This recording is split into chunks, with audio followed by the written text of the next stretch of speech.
Hey everybody, welcome back for another week of Growing with my fellow growers. I'm your host, Jack Greenstock, joined as always by an amazing panelist. Currently, I'm with Spartan Grown, who I'll pass it over to now. What's up, Jack? I am Spartan Grown. You can find me on Instagram at Spartan Grown, all one word with no spaces, or you can shoot me an email, spartangrown@gmail.com or Russ at gmlarmy.com, and I can help you with your growing or lighting questions. Happy to have you back. Also happy to have Seed Person back. I shouldn't say Seed Person 1 anymore though, because I think the old account went down and the new account is just Seed Person. And that's what I'm seeing in the YouTube as well. So cheers to Seed Person. Make sure to give Seed Person a follow or a follow back if you haven't already. It took me a little bit of a bit to get there. It didn't show up on my notifications on my main page. I followed him on my Yeah, backup account first, and then he joined eventually he joined Instagram as Synchronicity Seeds again, but then he's having problems with that account suddenly banning too. So I don't know. Just it keep an can be eye a out for mess. him. Eagle Gardens 1 is also currently down. I need to maybe talk to Brandon and talk to him about the Facebook recovery process. I know that there's a link you can go through on that to Brandon's got it back like 13 or 14 times. I know Cannabis also has lost her account and got it back, just got it reactivated recently. But somebody who hopefully hasn't lost his account at all or recently is the American one. So welcome in to Tao, the American one. Hello, Jack, Martin, everyone on the panel, everyone in chat. I'm the American one on the YouTube and the American one underscore with underscore 18s on the IG. And I'm a little late, but I'm glad I made it. Hope everyone's having a great weekend and looking forward to the day off tomorrow. Excellent. Yeah, speaking of great weekend, we got Memorial Day coming up, and Seed Person One gave me seeds to give out to the veterans. So if you're looking for a pack of some of his Goth Girl, and I have had some people get some of the Velvet Punch to germinate, even though they're a little bit older. I'm considering pulling them still. I could just give you more to give you a better chance to get at least a couple to go. But I could hook you up with some free seeds if you are a veteran. Hit me up. Memorial Day, Veterans Day, doesn't matter. Any time of year, really. But I've got some fresh packs from Seed Person One to hook up those veterans as well. So you'll be getting some good Goth Girl and maybe a few year old Velvet Punch that still have some viability. I got shout out to Ty Sticks. He gave another batch a shot and he soaked them first before he planted them. I think he might be having some success with that, but can't really confirm quite yet. The early stages of a seedling's life can be a little bit sensitive, so it can be difficult. I don't want to jinx anybody. I'll knock on wood over here, but yeah, keep the hopes and prayers out there for everybody popping seeds that they have good luck and high percentages of germination and all that good stuff. But yeah, shout out to all the people. And Memorial Day can be a tough one. Remembering people that have been lost and sacrificed for our country. I personally love the United States. I know Tao is a big fan as well. If you could see his icon on the screen, I know people can't, but it's the American top hat taking a bite out of the globe. And by his name, I think you can also see that. Uh, General politics aside, I think he's just happy to be a part of and born in this country. Yeah, I was deemed the American one well before 2016, well before like all the real friction happened in America. I mean, there was slight friction, but yeah, back in the day, Republicans and Democrats actually talked to each other and did things actually bipartisan. They'll say they have a bipartisan bill, but it won't be anymore these days. But yeah, let's not go off on that tangent.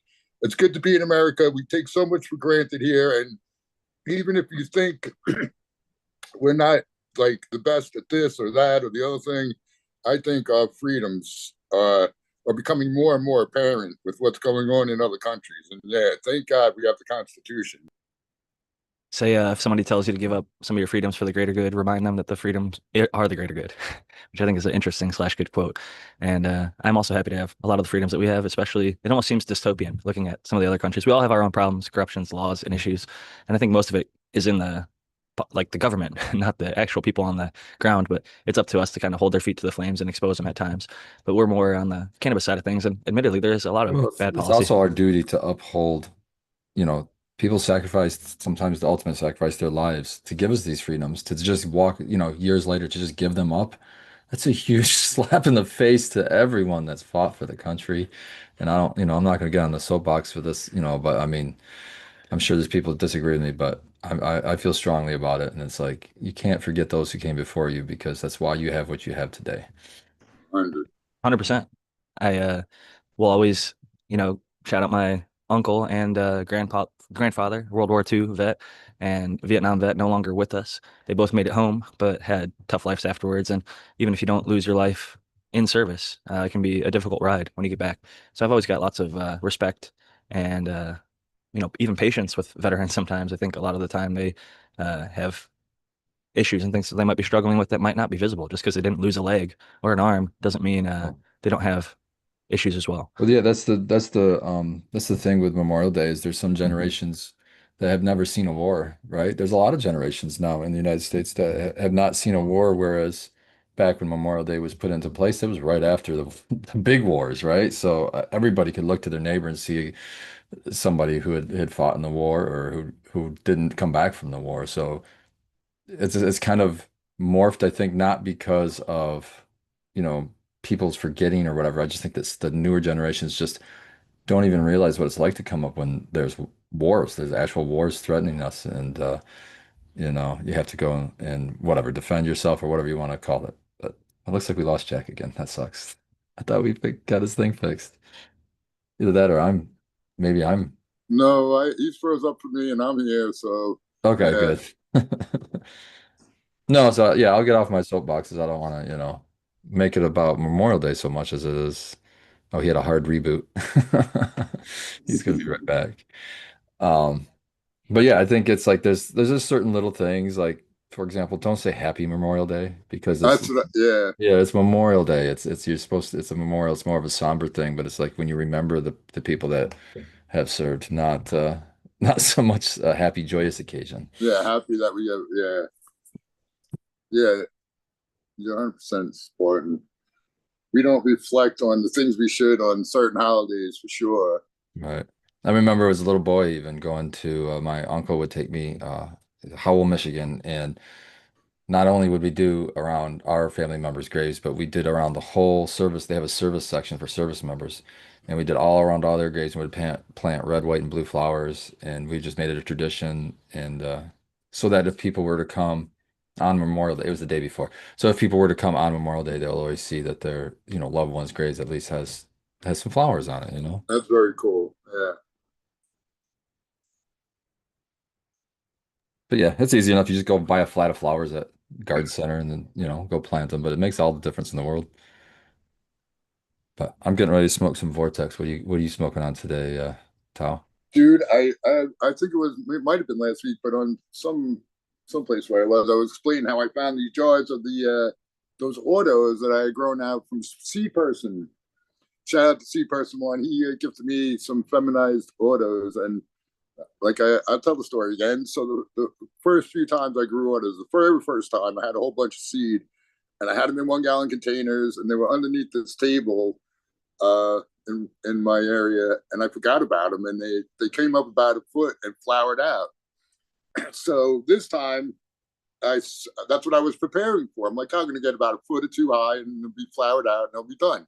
So I packed like 28 of them into a 2x4 more, with 1 gallon containers, and the things grew up to be 5 footers with real plants in 1 gallon containers, part. And I wasn't using salt based nutrients. I was feeding them with Damn. with freaking earthworm casting juice. Basically, I got my old bubble bags. I put my earthworm castings in there and pour water through it into my thing. You know what I'm saying? So it's basically like a wash. It's not even a tea. But anyway, they More like a boomed. leech. Yeah, they Nice. boomed, and yeah, so they kind of messed up. But I got a decent amount off of them, and that was the time when I was just starting back up in my new spot. So the humidity was off, the lighting was off, like it was too light, and then not light enough, and then too much light. But whatever the case is, it was good material, and that's what I'm hitting on right That's now. kind of perfect though for like a first grow where you're just needing some Yes, flower. You don't have to be perfect conditions. Fuck it. that's No matter if yep. it's That's even if even it has light now. leaks, doesn't even matter, Mm-hmm. right? Even now, I'm doing seed that I'm not like. Well, actually, I every seed I pop, I think is going to be killer. But like, I'm not doing popping seeds that I think I'm going to want to breed with because everything's not dialed in. I don't have my AC yet in, but so far, knock on wood, it hasn't been too hot here. And but yeah, that was the whole plan with all that of like not doing anything that I really want to get into until I get my spot on more on point. But it's way better than it was when I did that auto run, and I have I have planned. I just chopped one down that was what was it? It was a Bruce Banner by Cheesequake, and they had someone had Oh, hounds from damn. it, so I didn't push it. But the shit smells really good, man. It smells delicious. Not dry enough yet, That was an but auto? no, no, no. Oh, I was gonna say Bruce Banner Yeah, cheesecake auto. What? no, no, no. Yeah, no. So yeah, that was like a few runs ago. But that's what I was saying. I found three mason jars that I didn't know about. Like, yeah, I don't know. It must have been better weed than I thought because those three mason jars, I don't know how I missed them. I missed them for like 3 or 4 months. I didn't That's a realize they were blessing there. though, man. I Yeah, love that stuff. I love it. it happens to all of us, all us stoners. I Dude, want I've done that. I've forever. done Yeah, that with not only with weed, but I've done that with money too. money. Yeah. Oh yeah. Same here. You're like, I'm just gonna stash this here, and then you're like, where the fuck did I stash it? And then a year later, you're like, what the It hell is was. It was this? exactly Holy a year shit. later about what I found. Yeah, money the one time. Oh But I was yeah. like, I wasn't nervous. I'm like, I know it's in this room somewhere. I just have no fucking clue where. But yeah, shit happens. Glad you're back, Jack. Indeed, shit does happen. I had my laptop sitting propped in front of me with my phone on it, and that reminder. Funny enough, it says live chat and top chat on the computer, but on my phone it says uh, top messages, all messages. So whatever one, if you want to see all the messages, see the one that refers to the uncensored category. If you want to interact with all the cool people that are currently live with us on YouTube in the chat, but as I went to like adjust something, I knocked my phone forward and it just slapped kind of flat on the keyboard, and the computer just like froze. Everybody was frozen. I was like, "Ah, fuck! Is it a connection thing?" And then it's like, no, like not even the mouse was moving. So thankfully the router is working. This was more of a technical difficulty. It was almost like I took a hammer and just fucking racked it one real hard whap on the keyboard there just below it. But I'm back now, thankfully, and didn't permanently fuck up anything. It doesn't look like. So happy to be back. And I guess I mentioned to Spartan a little bit before the show. I wanted to potentially talk about a topic because I recently was commenting back and forth. Somebody made a post about sour diesel and they showed those really little bags and they're talking about the prices it was going for in like the mid 2000s. And I commented like if you know, you know, you can kind of like find somebody who still might have it. It's kind of been OG Louis the 13th has made a few posts recently talking about having the real stuff. He's even had people from like New York, the Long Island come on and like verify it, showing off pictures of buds that to me look like sour from the 2000s and things like that. And a lot of people have kind of made similar claims or made BX3s or back crosses or like claim AJ sour or the real sour, the West Coast sour, whatever it is. But a lot of dissatisfied and users at the end of the day. People that really want that old sour potency, flavor, high, whatever it is, and are let down for one reason or another. Spartan and I talked a little bit before the show about, maybe it could even be the same cut. It's cultivated differently, and it's just not what people remember. There's tons and tons and tons of factors. He mentioned some of the seed hunts that he's been through, but I kind of just thought maybe as a general topic we could talk about things that have made a comeback or are making a comeback or can stuff make a comeback, and then after that we'll get into like what stuff do we want to keep around so that we don't have to make a comeback. Like I'm thinking, I know a lot of people hold GG4, but that'd be a shame if that one like disappeared and then had to be resurrected somehow, as in for example. But Spartan, maybe you could tell the listeners a little bit about kind of your not so great results, unfortunately, with some of the seed hunting, even from what I would consider some of the top breeders and what people consider to be viable options if you're going to go the seed route for looking for sour. Yeah, we've grown, myself and Baked Pone at the Tricone Forge. We just recently did a sour diesel hunt, and we had three different strains from Hot Dog Seeds. We had the triple back cross, we had the double back cross, we had, just all the different versions. We have cuts that we've acquired of AJ sour diesel, um, and kind of like what you were talking about. People say, "Yeah, that's the one," that's what I remember, whatever. But I've been disappointed with all of them. Um, the AJ cut was so leafy; it's a pain in the ass to trim and deal with leaf stripping. I imagine it would be terrible, even worse outside. But for me, I like the flavors overall, but it's kind of where it ends. I never experienced the sour diesel high that I thought was stellar or over the top or where I couldn't get somewhere else, I guess is the best way. So for me as a grower, and I have multiple strains at my disposal, I'm not locked into anything. To me, it's like it doesn't check all the boxes, so it's not a keeper for me. It's not a keeper for us. So we moved on, we moved past it. We didn't keep it. In fact, we were holding on to just the AJ cut because that was our favorite of all of them that we tried. And we just got rid of that. So to me, I don't know. I don't want to say was disappointed. I was disappointed in that it wasn't great, but um, sometimes it's like every one of us is different, and a strain's going to hit us a little differently. And for some people, that was the strain that was the key to their lock, and it was awesome. It just wasn't the key to my lock, so I got to keep looking. But so I'm not saying it's a bad strain in any way, shape, or form, but I'm just saying for us and what our tastes are, we didn't really see a reason why we couldn't get, we're effect first, so we could get a better high than that on most of our keepers that we have now. So we're not going to get rid of one of our keepers to keep that. So that's kind of where we were with sour diesel. Now, did I say that it's been 100% verified? I don't know how you would do that, but I don't know. But I just think that it's a combination of things. It's like I was saying with you before the show, it's like grow techniques and environmentals are way drastically different than back then. People's tolerances are drastically different back then, so especially people that have been smoking for a long time. When you say, "Oh, I wish I could smoke A, B, C strain and get that real stuff again." Well, maybe it is the real stuff, and your tolerance is just so high now that it's not touching you at all, like it did before. I used to think blueberry was potent when I Yeah, didn't yeah. taste anything. It tasted really good and it was potent because I had smoked like once a week. Like that weekend I got off school and my buddy scored a bag and it happened to be blueberry and I was like, oh man, tasted really good and it was super fucking strong, got me high as shit. Um, Even gave me like a little panic attack one time. But if I smoke it now, I'm like, it's almost laughably unpotent. I'd consider it almost like a medicinal strain in the realm of uh, Granddaddy Purple, in that it looks nice, it smells nice, it tastes nice. And some people even say this about Purple Punch, but it just doesn't really get you super high.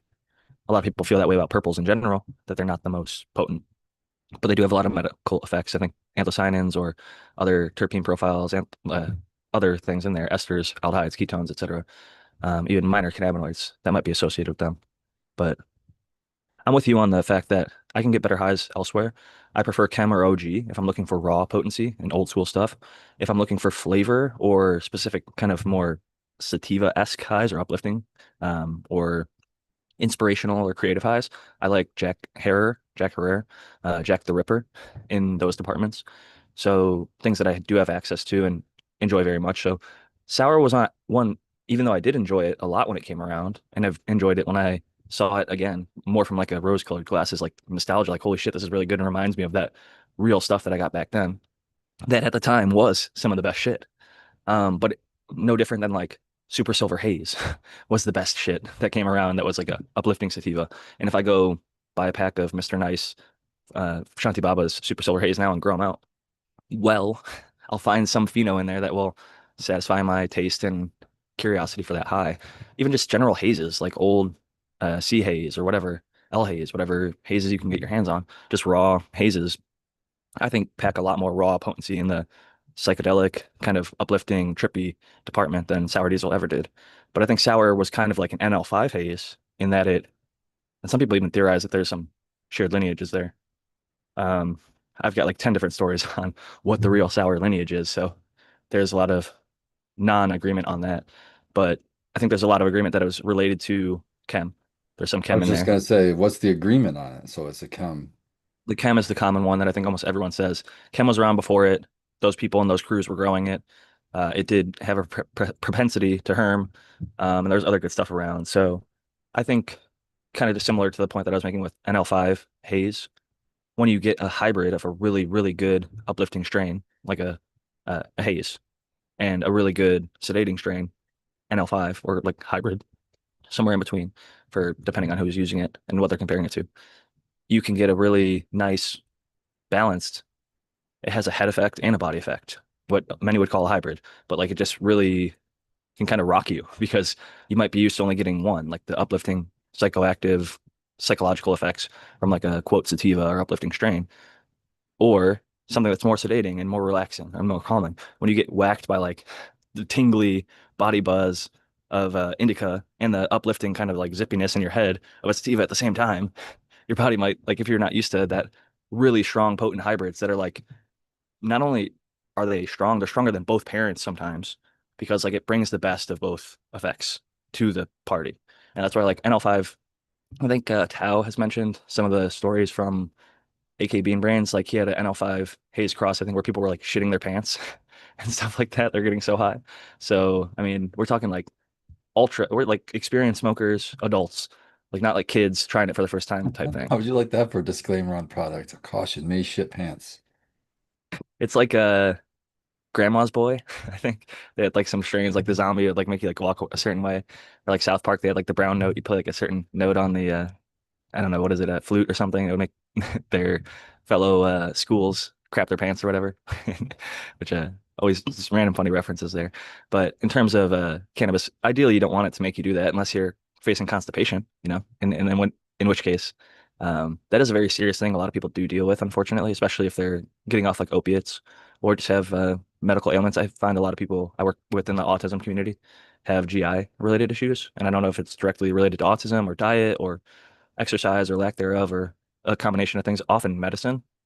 I know people will start taking, like I said, opioids are common for causing chronic constipation and things like that. And it's not the funnest or uh, most interesting thing to talk about. It can be even funny at times, but it can cause serious illness or even death if people aren't able to get through it. So something to consider. I do find a lot of people get relief. I found some medical paperwork when I was helping some clients with using like light massages or even heavy deep tissue massages in the areas where there's compactions. So Jack's little poop facts for the day as my cat just drops a poop in front of the fan and it's blowing at me now. So that's lovely. I'm gonna smell my cannabis tray and refresh the old palate there a little bit. But Tao, is there a strain that you feel like has made a comeback recently or that you would like to come back? Or do you feel any certain way about the sour diesel? Has it come back? Have you seen it around? But like I keep saying, I've been over in I was over on the East Coast, and like, yeah, I didn't have access to all the name brands that you named, that you guys all have right now. Anyway, I mean, it's changing, and but now that it's changing where I used to live, I'm back in the red state. But in any case, I think the UK cheese, like, and I told the story all the time. The UK cheese, I had crosses of it. I never had it straight up. But every time that I had something that someone material, that someone said this was like, someone said it was UK cheese, and I found seeds in it. I grew it out, and it's always been killer, and I always enjoy it. So that's one thing I'll say. And then, Before you go yeah, on, I just want to say your Amy Aces is a beautiful representation because even though it's like a cheesequake cross, which is a UK cheese parent, and yes, then it's crossed pretty it again to fast. art, it's like th 2, 3 generations away from UK cheese. I found some stuff that was ultra cheesy. Maybe not Yeah, exactly UK cheese, but like that flavor came through. other people have said that too, and apparently a lot with that blueberry by Cheesequake. Um, as a lot of people get real cheesy flavor out of that. And yeah, like I said, I don't even know what the real UK's cheese was really like, but I can imagine that some of them are pretty decent, like close to it. That's the beauty Definitely of a like cheese stank, man. Yeah, knowing the genetics of the background instead of just like a random name, like knowing the lineages, it right. can help because even in you're saying like now 3, 4 generations away in the blueberry by Cheesequake, um, you're getting pretty far away from the UK cheese and people are still finding cheesy phenos, which is Right. remarkable and awesome. It's not getting diluted. And that's why a lot of people were like, oh, um, screw greenhouse seeds or any of these other guys that go out to these landrace areas and do seed swaps. They're gonna only grow this new modern cannabis seed and it's gonna ruin the whole seed pool. That's And gonna be to some tainted, extent, right? there is, but after a few generations, it all goes pretty much back to their heirloom stuff. It adapts. It gets there. It is to some extent muddying the waters in certain regions of that probably even much larger region. But as we know, not every single cannabis grower, even as much as we all want to be unified, there's somebody probably growing in my neighborhood that I don't even know about, right? It's like there's people growing it all around that just don't talk about it with anybody. And then there's people that have their own little groups that are just separate from other groups. I've like I've jumped pool to pool, like meeting people just throughout being in this industry. And you start to realize, oh shit, like there's a whole nother section here that I wasn't even aware of. That like they're all just doing their own thing, killing it, and happy with what they got, and they're not even having the same conversations or talking about some of the stuff that we're talking about. They're looking at completely different pool of genetics and goals and things like that. Yeah, there's a lot of people that have no idea of the stuff that we talk about that are potheads. I mean, pothead, like, because now that I moved to Pennsylvania, I met a couple of them, and they don't know what an autoflower is. They don't know what an autoflower is. Most of them don't So know what a flower is, dude. They don't know what they don't cannabis know what even it would looks look like. like. Right, right. So when that's the thing, like, I always have to remind myself that everybody doesn't have in my head what they have in their head. And yeah, that's a Think different. about how long you and everybody else it took to realize all those seeds that were coming in bags, you could just plant one of them and grow a fucking plant. Like so many of us for so long, and still even now, occasionally we'll get a seed and just throw it away, eat it, be pissed about it or whatever. But it's like that could become a plant, you know? And obviously to any of us who've grown a bag seed, we know maybe in some of them, like GG4 I mentioned earlier, some of the best shit ever came from that. But so often it was looked at as like waste material, you know? It was But annoyance. It was every fucking seed came from a bag seed. So, like, even Neville, he had to get seed from somewhere. What didn't just pop out of no? He didn't buy seeds. He got to get a bag of weed and take the seed out of it. I'm almost certain of it. I think at the time he had enough. He went literally country to country, and he got seeds from Afghanistan. He got seeds from different areas, and then started growing them out in his little. I don't Um, think he grew. You don't think he smoked some of it before he like said, "I want those seeds." I oh, hope so. I'm sure Yeah, he did, but like got to see the hash, and then the guys that are producing the hash are like, "Hey, that that's came another from thing. Yeah, these seeds." you don't smoke that flower because they kill it. They just it's all ash. Exactly, Yeah, but I I never think it really gives you thought an about that idea before. Right. Oh yeah, I because never like thought hash about made that from though. a You're right. uplifting strain or fruity strain is gonna have a uplifting or fruity high versus one that's like from a leathery, gassy, dank, narcotic kind of soporific high. But those things aren't even mutually exclusive. Like there's some gassy stuff that is stimulating or even uplifting. Yeah, but classically, I'm looking for citrus. When I'm looking for uplifting, it's usually citrus is going to get me there. I would agree with that 100%. We just had some something lemonade. I talked about it a few shows ago, and kind of gave both my wife and I a little bit of like anxiety. So it was more than I was looking for, but I got quickly kind of strain tolerant to it. So after a bowl or two, I wasn't feeling any of that. Where she just was like, "You can finish that stuff. I don't want to touch it, you know." And so, but she admittedly in the last few years has only started trying more uplifting, quote, what many would call sativas, or it are labeled and sold as sativas in the markets. Although many of them that I do try, hoping to get that kind of effect. Like not wanting to drink a coffee or whatever, I'll just be like, oh man, maybe I'll smoke an uplifting strain. And then it's like a hybrid or even like an indica hybrid, but it's labeled a sativa hybrid because they harvested it early, or maybe it has a fruitier flavor or something like that. And they're just like, we'll call it a sativa and people will buy it because people want it. For sure. And that's, yeah. You'll get people just like THC, they'll be asking for sativa, they'll be asking for indica. Because if you take 10 seconds to Google information about, you're going to get that kind of stuff. You're going to get that kind of firsthand, the first kind of information is that. Because it's weird. I mean, if you sit back and you look at cannabis, and if you were a bud tender and you had some brand new person to cannabis come and walk into you, how do you break it down to somebody that has absolutely no knowledge of cannabis? I mean, it's taken me years. I don't know about everybody else, but it's taken me years and years to understand it myself, and I don't have a full understanding of it for sure. I'm still learning. I try to keep it simple. Just like what kind of flavors do you like? Do you like fruity? Do you like, do you want something more strawberry or I something think more before that, lemon? you should be asking more questions along the line of, are you here for a medical condition, or are you here for a recreation, and that you just want to get high? Which is still a medical condition, honestly. It's to fight stress, honestly. So depending on what they say there, then you can really hone in on a strain to kind of treat that. You know what I mean? Whenever I would work with people that had like medical stuff, I feel like a lot of them were pretty forward about it. But admittedly, you do have to do some digging with certain people more so than others. It's a personality thing.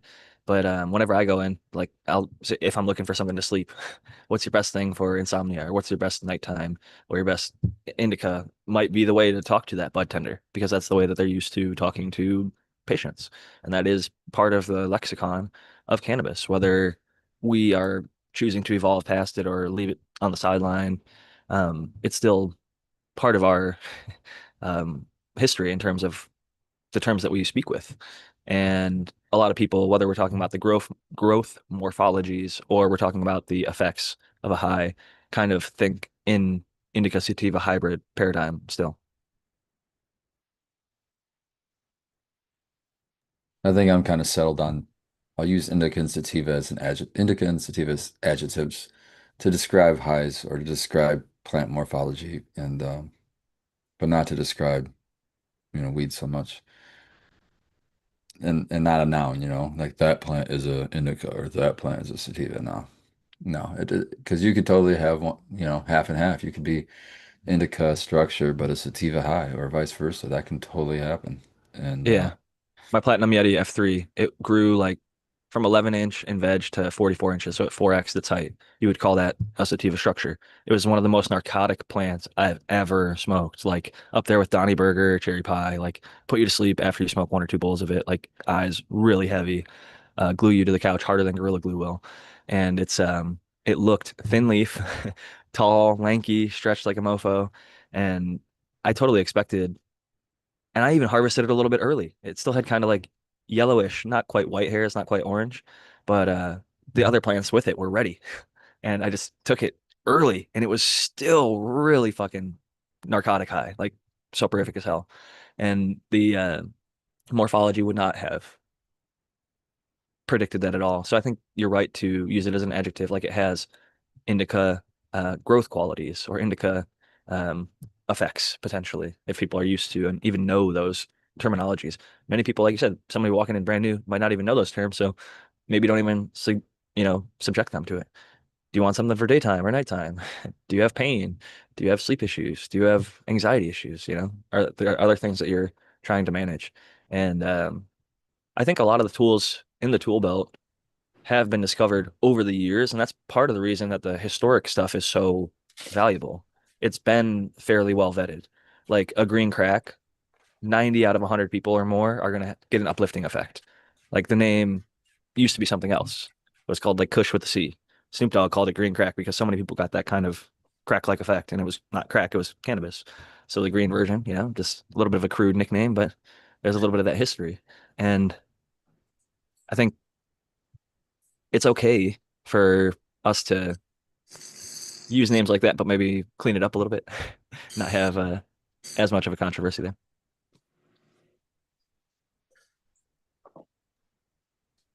I think it is interesting how different people get different effects, but you're right. There's a majority will get either uplifting energetic high, like whatever. A certain percentage will get the exact opposite. And I've seen it with a couple of people that I know, man. This one plant I had that I grew outside, it was labeled White Widow by White Widow by hash plant. And I would smoke the thing and it would literally knock me out, man. Like down and out. My buddy would smoke it and he'd go to work for 8 hours, like jumping all up and down. So he loved that shit. And I was like, all right. He ended up, yeah, taking it all from me. So, but like with everything was different for him than everybody else.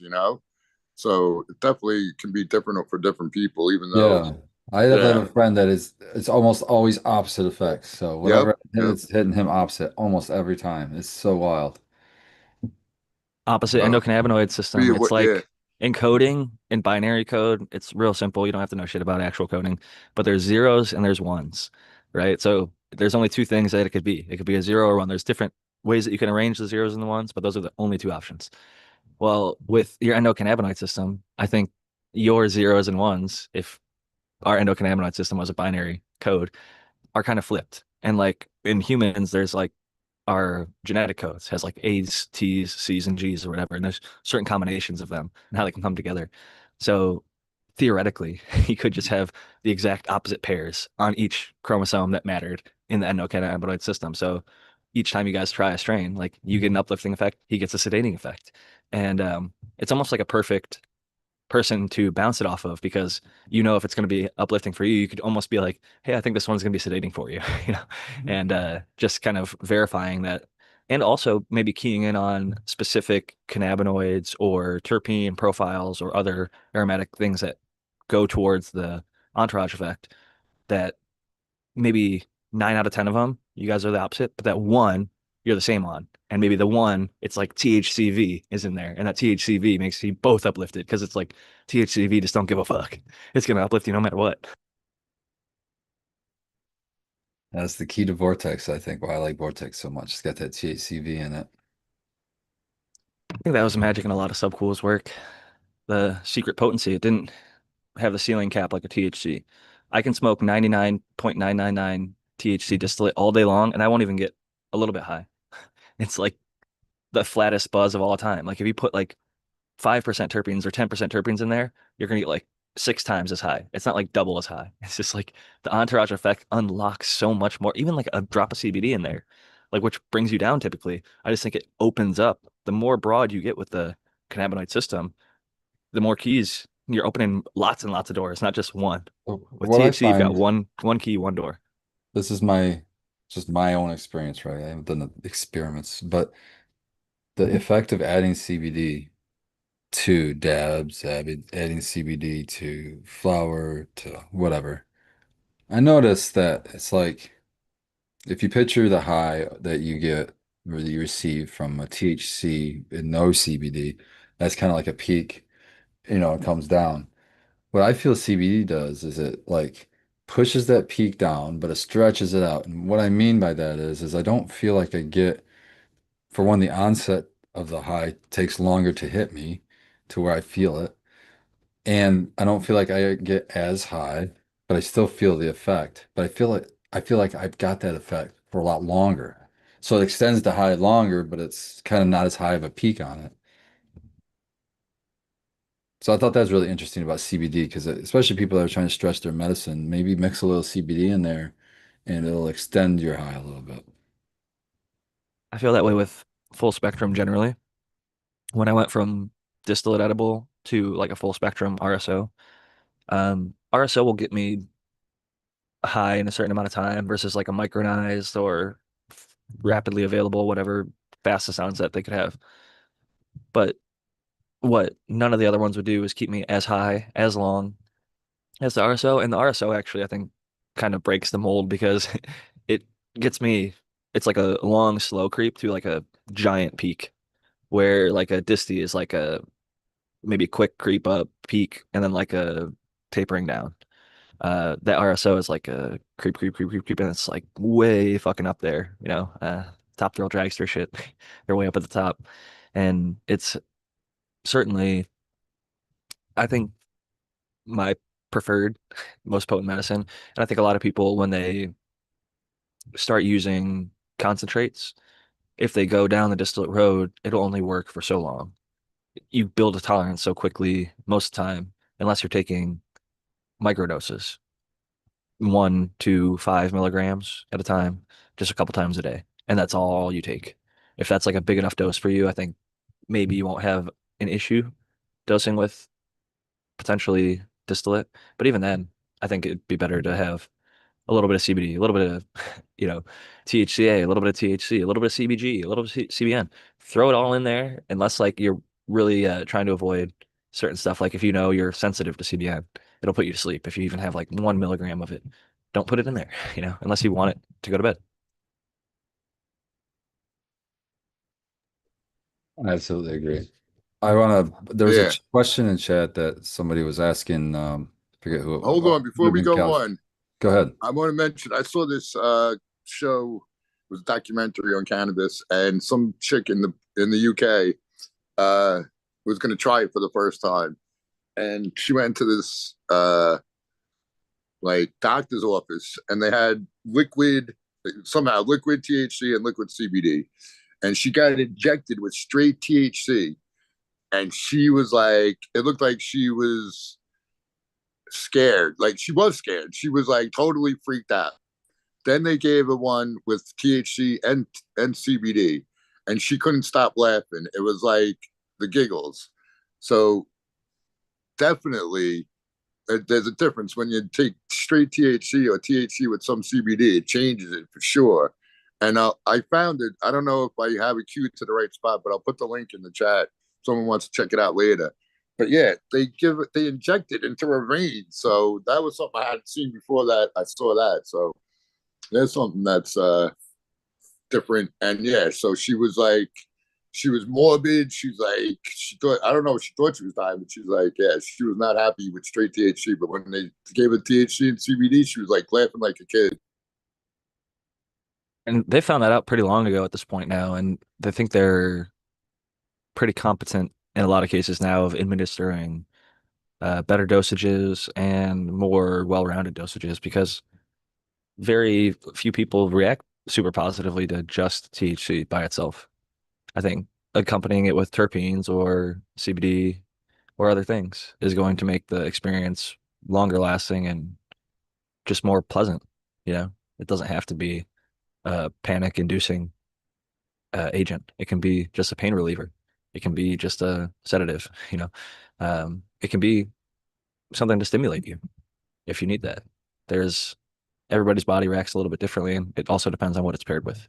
So I think it's one that we can, like I said, kind of going back to the original topic, like what are some strains that are making a comeback and maybe what should make a comeback? What are some of the most valuable tools in our medical tool belt or our flavor tool belt that we miss? Like I know I saw somebody talking about Durban poison earlier. That's another fantastic one.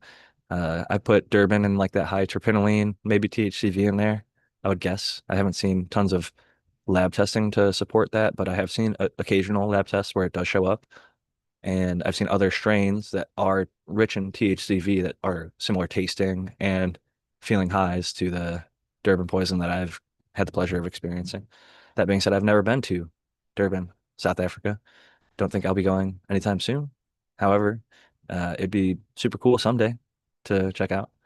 I'd love to go to all the heirloom and landrace regions and try it.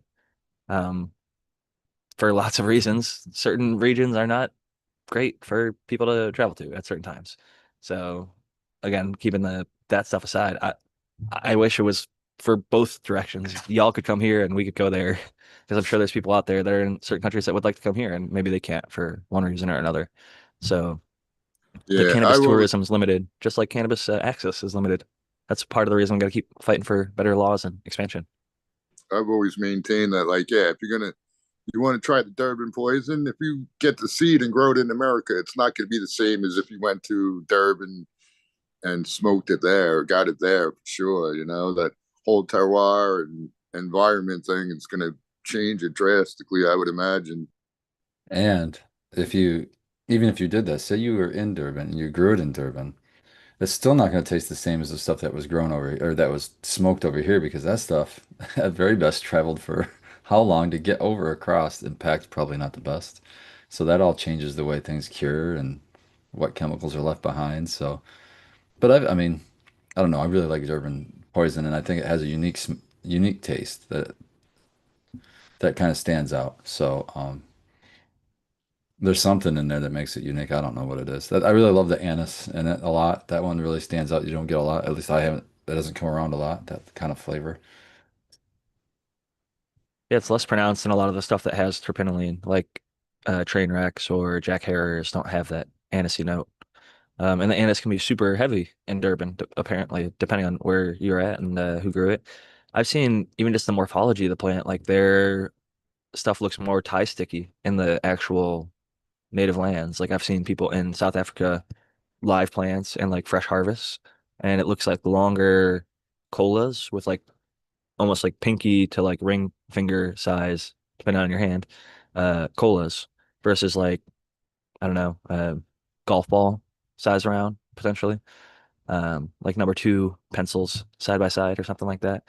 Um, but not the big giant donkey D's that some people Yeah. are pulling off, even with quote unquote Durban here, indoor greenhouse, wherever they're cultivating it. And so makes me wonder about the authenticity. Some of the people I do know go to extreme lengths to source from region. And a lot of their stuff looks a lot more land racy than a lot of the stuff that you see coming down in 9, 10 weeks or whatever. Um, there are definitely people out there that have even gone to the country, like potentially at times risking their lives in certain regions, you know.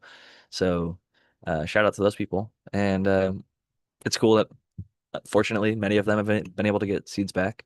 And even if you don't go, there's a lot of people in those countries that are willing to send it to maybe a seed bank or to people directly. So I do think this is one of the greatest times to be alive for cannabis because we have access to everything in the modern present for the most part. We're pretty collaborative still for the most part. Um, I can't think of too many cuts out there that I'm like I can't get access to it. I can think of a couple, but for the most part, if something's good, it's gotten out. Whether they wanted it to or not, I think the real deal is almost out there for pretty much everything. I hope that people were really listening to that comment right there because that's a pet peeve of mine, and that's people who pay outrageous amounts of money for clones. Because what Jack just said, if it's good, it always gets out. When it gets, all you gotta do is be patient. I mean, the best thing you can be, the best advice I've probably ever gotten as a grower, and it was really early on, was just the best tool you can have as a grower is patience. And it's fucking true. You know, people paying tens of thousands of dollars for a cut that's available 3 weeks later. Come on. Before you even done growing the thing, man, I can get it for fucking $50 or $10. What are you doing? Yeah, it's gonna get to the guy who all he does is hunt down clones, make a mother of them, and then reproduce 50 of them and sell those 50 cuts for $10 a piece to cover his cost or whatever. And it's interesting the way the game works out because the plant can replicate whether seed or clone form so high volume. If one person gets one cut, they could have 10,000 cuts in a matter of weeks, months. Like it's not a ultra complex process and you don't need a whole lot of space or power even. Like I'm talking like one grower takes a cut home in their glove or tucks it in their pant pocket or something at a grow, roots that plant. 3 months later, the whole entire city has access now. It's like Spartan said, just be patient. It doesn't have to come out by nefarious means or illegal means or whatever. Sometimes a big business like a Dark Heart Nursery will just pay a bunch of money to that grow to license that cut, and then they sell it to everybody for, 30, 40, $50 a cut, and you can go and get it at the dispensary legally, all clean, clear, above board, maybe even tested for hop latent viral and all the other stuff. Even though they were one of the originators of spreading a lot of it, they have also put out a lot of really good clones and given people a lot of access. And as much as I like to knock any commercial clone producer, they fill a major role in the market and keep people growing. Where like even like the I was talking to somebody about getting ripped off on a white label seed, and they just were disappointed with the performance that they got out of that seed. And I was like, yeah, well, that happens with white labels. And I was like, admittedly, don't feel too bad because probably all of us have bought a white label seed at some point, whether we knew it or not. When you first get started, it opens a door for people getting into the market. Like you're just there's so much going on and it's so chaotic. You just Google like cannabis seeds and then you get thrown to some white labeler and you get a couple packs and maybe some freebies on top of it and it gets you growing. Eventually you learn who the real breeders are and who made the stuff originally. You might have gotten a knockoff. It might have been a good one. It might have been a bad one. Who knows? But it got you in the game, which is what really they opened the door. And then maybe you loved it and maybe you just keep going to that same seed bank over and over and over again because you grew it yourself and it's the first thing that you've had that's actually been grown with love and compassion and care. You're used to getting shit that's been beat up and commercialized and over trimmed and harvested early at this point. Where before it was just like the rough and tumble nature of the illicit market. Like people were literally getting, and still are, taken out over their cannabis cultivation, whether it's thrown in behind bars or literally like their lives ended. So there was a lot more chaos behind the scenes. So more understandably, the product might not have had perfect treatment, perfect harvest times, dries, cures, transportation, etc. Now there's not as much of an excuse. It's more corporate greed. Um, just take a long pause at that one. Think about it. Think about corporate greed. Don't support them. If you don't spend your money with it, it stops being rewarded. They know they have to raise their bar. They will actually, I've seen it done because it happened in the California market. You can only sell crappy stuff for so long. Even like the tourists won't buy the garbage of the garbage. Like it gets backdoored and burnt and destroyed or whatever. Like but you have to at least meet a certain standard. Like your booth can't for so long. You have to at least pass testing. That's true. And even that is a little bit suspect depending on we've had a lot of testing labs go down because they were doing shady stuff behind the scenes. So I'm glad they lost their licenses and because I've had stuff that has been recalled. I've had stuff that made it through testing but ended up being moldy. So I still check anything that I get from commercial markets and I try to avoid consuming it at all because like it's not like it's failing for mold and mildew a lot of time. It's failing for fucking pesticides that are banned. It's like, how did that get in there, bros? Like, this is an indoor cultivation. Like, you guys are just spraying shit that you're not supposed to be spraying and hoping that it's not going to show up on tests. Like, still, that's just so crazy to me that it's happening pretty large. Like, if you follow I think it's called the DCC, California Department of Cannabis Control. If you follow their Instagram page, every day I see like dozens of products recalled, dozens every single day. So the consumer, you're really not safe by shopping in the legal market at this point. I hate to say that, but that's the honest to goodness truth. I used to tell people like, hey, it goes through so much testing, yada yada. For the most part, it's supposed to. Ideally, it does. But a certain amount of that batch, because it gets destroyed in the testing process, and almost all testing processes, I can't think of any that don't destroy it that are legally approved in any of the United States that have legal cannabis. Pretty much all of it destroys it. And to be fair, I think cannabis in the legal market is tested at least as good, if not better, than food. Oh, a And thousand every, percent. and A thousand everybody's percent. okay with, you know what I mean? Everybody's okay buying that bag of whatever off the shelf and just throwing it in their mouth. So we really do try, we really are because of how we hold ourselves, accountable in the grow room. We're trying to push that onto an industry level that it's really an unfair standard, but that's also why homegrown tends to be way the hell better. So I don't know. It's a give and take. The way that I look at the whole market as far as the legal market goes is like I'm a home grower. I can provide my own medicine, but where the legal market is great is just access to people who can't grow their own medicine or who can't do a good job growing their own medicine or whatever the thing is. At least there's a spot for someone to go to know like, okay, well, this has been tested, so I can hopefully know that it's fairly, what it says it is at least. And it's not just a shot in the dark. And there's also choices like, you know, when there wasn't a legal cannabis market, you might have one or two choices from the one person that you go to, or one choice. What do you have? I have weed. So, but That was all I got for like out of my first 100 purchases, 80 or more was just like, I got weed. Okay. I got $20. I got $50. I got $100, whatever it is. It Yep. was like maybe at $50 got me an eighth, like a majority of the time back in that era.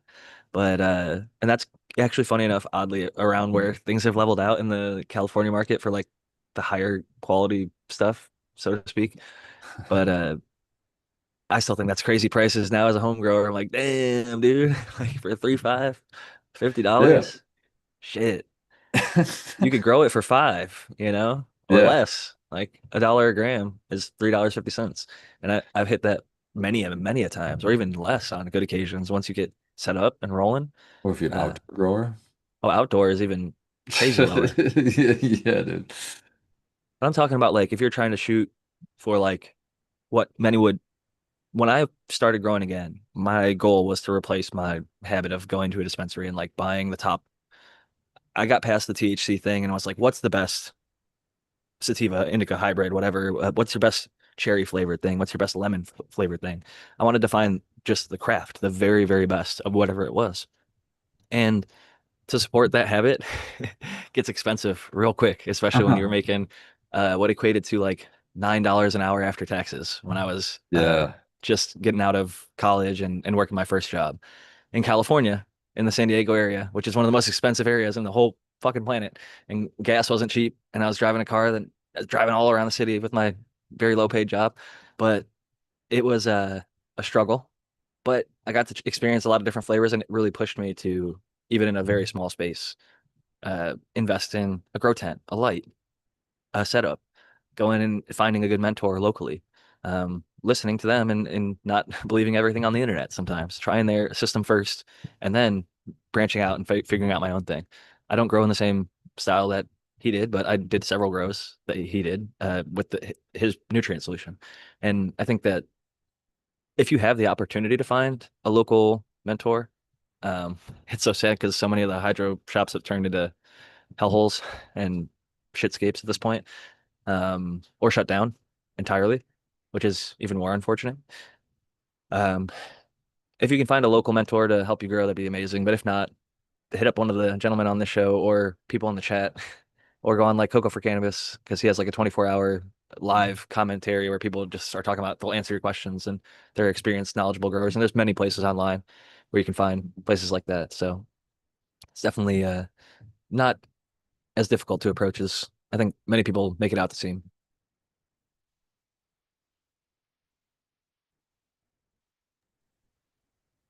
So I do see a little bit of that still. I think kind of trying to justify. I don't think that we need to justify our position in the space as like a craft producer, but certain people want to be like master growers and high paid positions in the field where a lot of it's been they employ that person for a month, steal their SOP, and then employ low paid, low skilled laborers to come in and do the same jobs for a third or a tenth or whatever, a quarter of the price. And um, it usually doesn't result in the same quality as if somebody was there passionately running the show. So I think there's trade-offs to a lot of that stuff, and there's no easy solution. Like I haven't seen too many people replicate like there's no cookie cutter like, all right, I just buy this light, this nutrient solution, hire this guy. I mean, like I would say if you hire a Brandon Russ, you're gonna have a pretty damn good chance of success. Not to plug my buddy too much, but that dude knows his shit. He's a hustler. He's hard worker, and he gets people really motivated behind teams, and he sets them up with lots of really good data and experience and knowledge behind it. But for the most part, the larger commercial scales, like what MSO producer has crushed it? Who's crushing it right now? Who's profiting a shit ton of money at the large commercial scale? So I don't think really any of them are that I've heard of or seen yet. I have no, I don't keep, that's not my lane, man. I don't really keep tabs too much. Me either. And the beauty is like being outside the space, you don't need to. We get to grow our own and have fun. And I think I've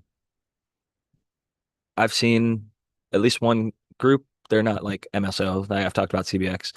They kind of pheno-hunted their own stuff, bred their own stuff, and they do a great job. They do it how I wanted to do it with the group that was trying to recruit me to be their grower, and ended up never starting their grow. They're just sitting on a license and property for still however many years later it's been.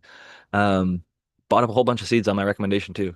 Like actually bought them. Like I saw the packs. Like good shit. Like so cool stuff that's like not even available. I mean, I'm just like the stuff is just sitting. This guy's Badass. yeah, but hopefully it'll eventually get grown someday. But I'm not too optimistic about that to be honest, or if it's ever even stored properly. All that aside, Oh, um, damn. Yeah. all that aside, it's I love that people like yourself and Big Pone are kind of living the dream a little bit on that scale of like the trichome forage. You guys are just doing it how you want to do it, a little bit larger scale than you would do on a home grow. And how many lights and flowering rooms are you guys up to now? So we got, ultimately it'll be two flower rooms. We have the we have all the structure finished. We just need to get the power ran to the second flower room. So we have one operating flower room, but we're going to have two, and each flower room is four lights. And each flower room has two 4x8 tables, so two lights per table. And we're gonna do the same thing in the other flower room. And this flower room was our pheno hunt flower room. That's really what we want to do is just run through. That's kind of the genesis of it. Is it's like we got all these seeds, we need to start fucking popping them. So it was a way for us to pheno hunt through our seed collection. And the second flower room was supposed to be for was supposed to be is supposed to be for the for like if we find a pheno we like, right, a keeper, then we can do like a whole table or a monocrop to run for concentrate or something. And we're already talking, we haven't even get the power in that room yet, and we're already talking about let's just pop more seeds in that one too. We can pheno hunt in both of them, that'll be fine. So yeah, it'll be funny to see how it goes up, but like you said, we're just doing what we want, so we don't have the pressure of, anything else, so we can get to do what we want. So because of that, I'm thinking it's probably just gonna be a second pheno hunt room, but then after that, we have a little hash room that we've built out where we'll be able to run hash. And across from the hash room is so what I just described was one whole side. So if imagine looking down a hallway, one side is two flower rooms and a hash room, and the other side is veg space that's about the size of about 1.5 flower rooms is the veg space. It's a large veg space, so we can hold moms if we find something we want to make moms of or something, or hold a lot of plants in if we need to. Um, and then it's the other space is just dry room, and really it's a big freezer in there right now because we do a lot of fresh frozen. Nice to have a big freezer when you plan to do a Yes. lot of that. The one thing I will say is, good on you guys for doing the pheno hunt and even considering it for the second spot because so quick as soon as you get larger spaces, any commercial facility wants to go, all right, we're going to find a few keepers, going to lock those down, and we're going to do just tables of all that monocrop, bang it out. But I felt as long as you're kind of like in the know and doing what you're supposed to be doing, a pheno hunt can produce a pretty large amount of yield and high quality buds. Definitely more inconsistencies in plant heights, nutrient feeds and stuff like that. But if you get a general range that you keep them in, you can keep a lot of like 80 to 90% or more plants happy with like a pretty common feed, light schedule and all that good stuff. And the end result is what is really inconsistent because it's like, am I gonna get a bunch of cherries or am I gonna get a bunch of gas or something that tastes like toothpaste? I don't know. Like there's so many options out there. So that is the real risk. But I find if you do a little bit of your homework, which it seems like both you guys do with your genetics and grow good shit, good in, good out most of the time, right? Yes, but it also it's like with anything, just like your tolerance gets better, with if you continue to smoke, so does your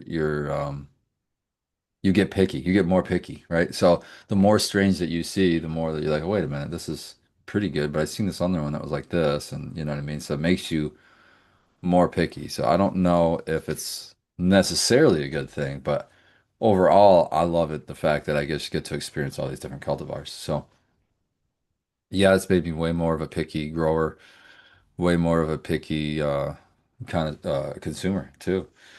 But I don't know. I think it's extremely fun and I love it. And I don't know that I'll ever stop. And it's like opening the pack baseball cards when I was a kid, man. It's like you don't know what you're gonna get in that baseball card. It could be your favorite guy or it could be some guy you never heard of. But that anticipation, it's the same way I get when I'm popping new seeds, man. Even to this day, I don't care if I'm popping 10 or 1. I pop new ones for the home grow. I pop some Bliss Bud that was I have a couple more seeds of that I'm still pheno hunting, which I was excited to find because I think I even have like 4 more of those seeds. And then some Snow Cane version 2 from 2020 Mendocino, where they took the Snow Cane cut that I won the pheno hunt with, and then they bred it to their California winner or the California cut, and they made the Snow Cane V2s, and they're feminized. So I popped a couple of those to check those out. In fact, I think they made that Snow Cane again, so that they're making like a V3 right now. It's took me a long time to get to popping those seeds. But shout out to Adam and all those guys out there at 2020 Mendocino, the whole team, because he sent me that pack of seed for free too, which was super dope to get that in the mail. And on the seed pack, it says, they call it the Spartan cut. I'm like, that's fucking cool to see that on a seed pack. That is cool, man. That is part of the fucking becoming a grower is you might get to eventually be like 100 years from now, that's like going to be recorded in the history books of cannabis.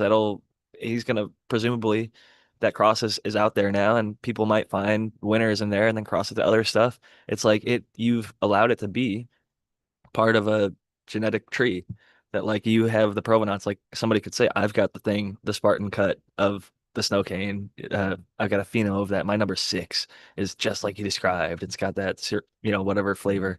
And they might have hunted specifically for it based on listening to you on different podcasts and shows and got what they were looking for. Just like I've fortunately been able to do. I listen to like the podcast with a lot of breeders.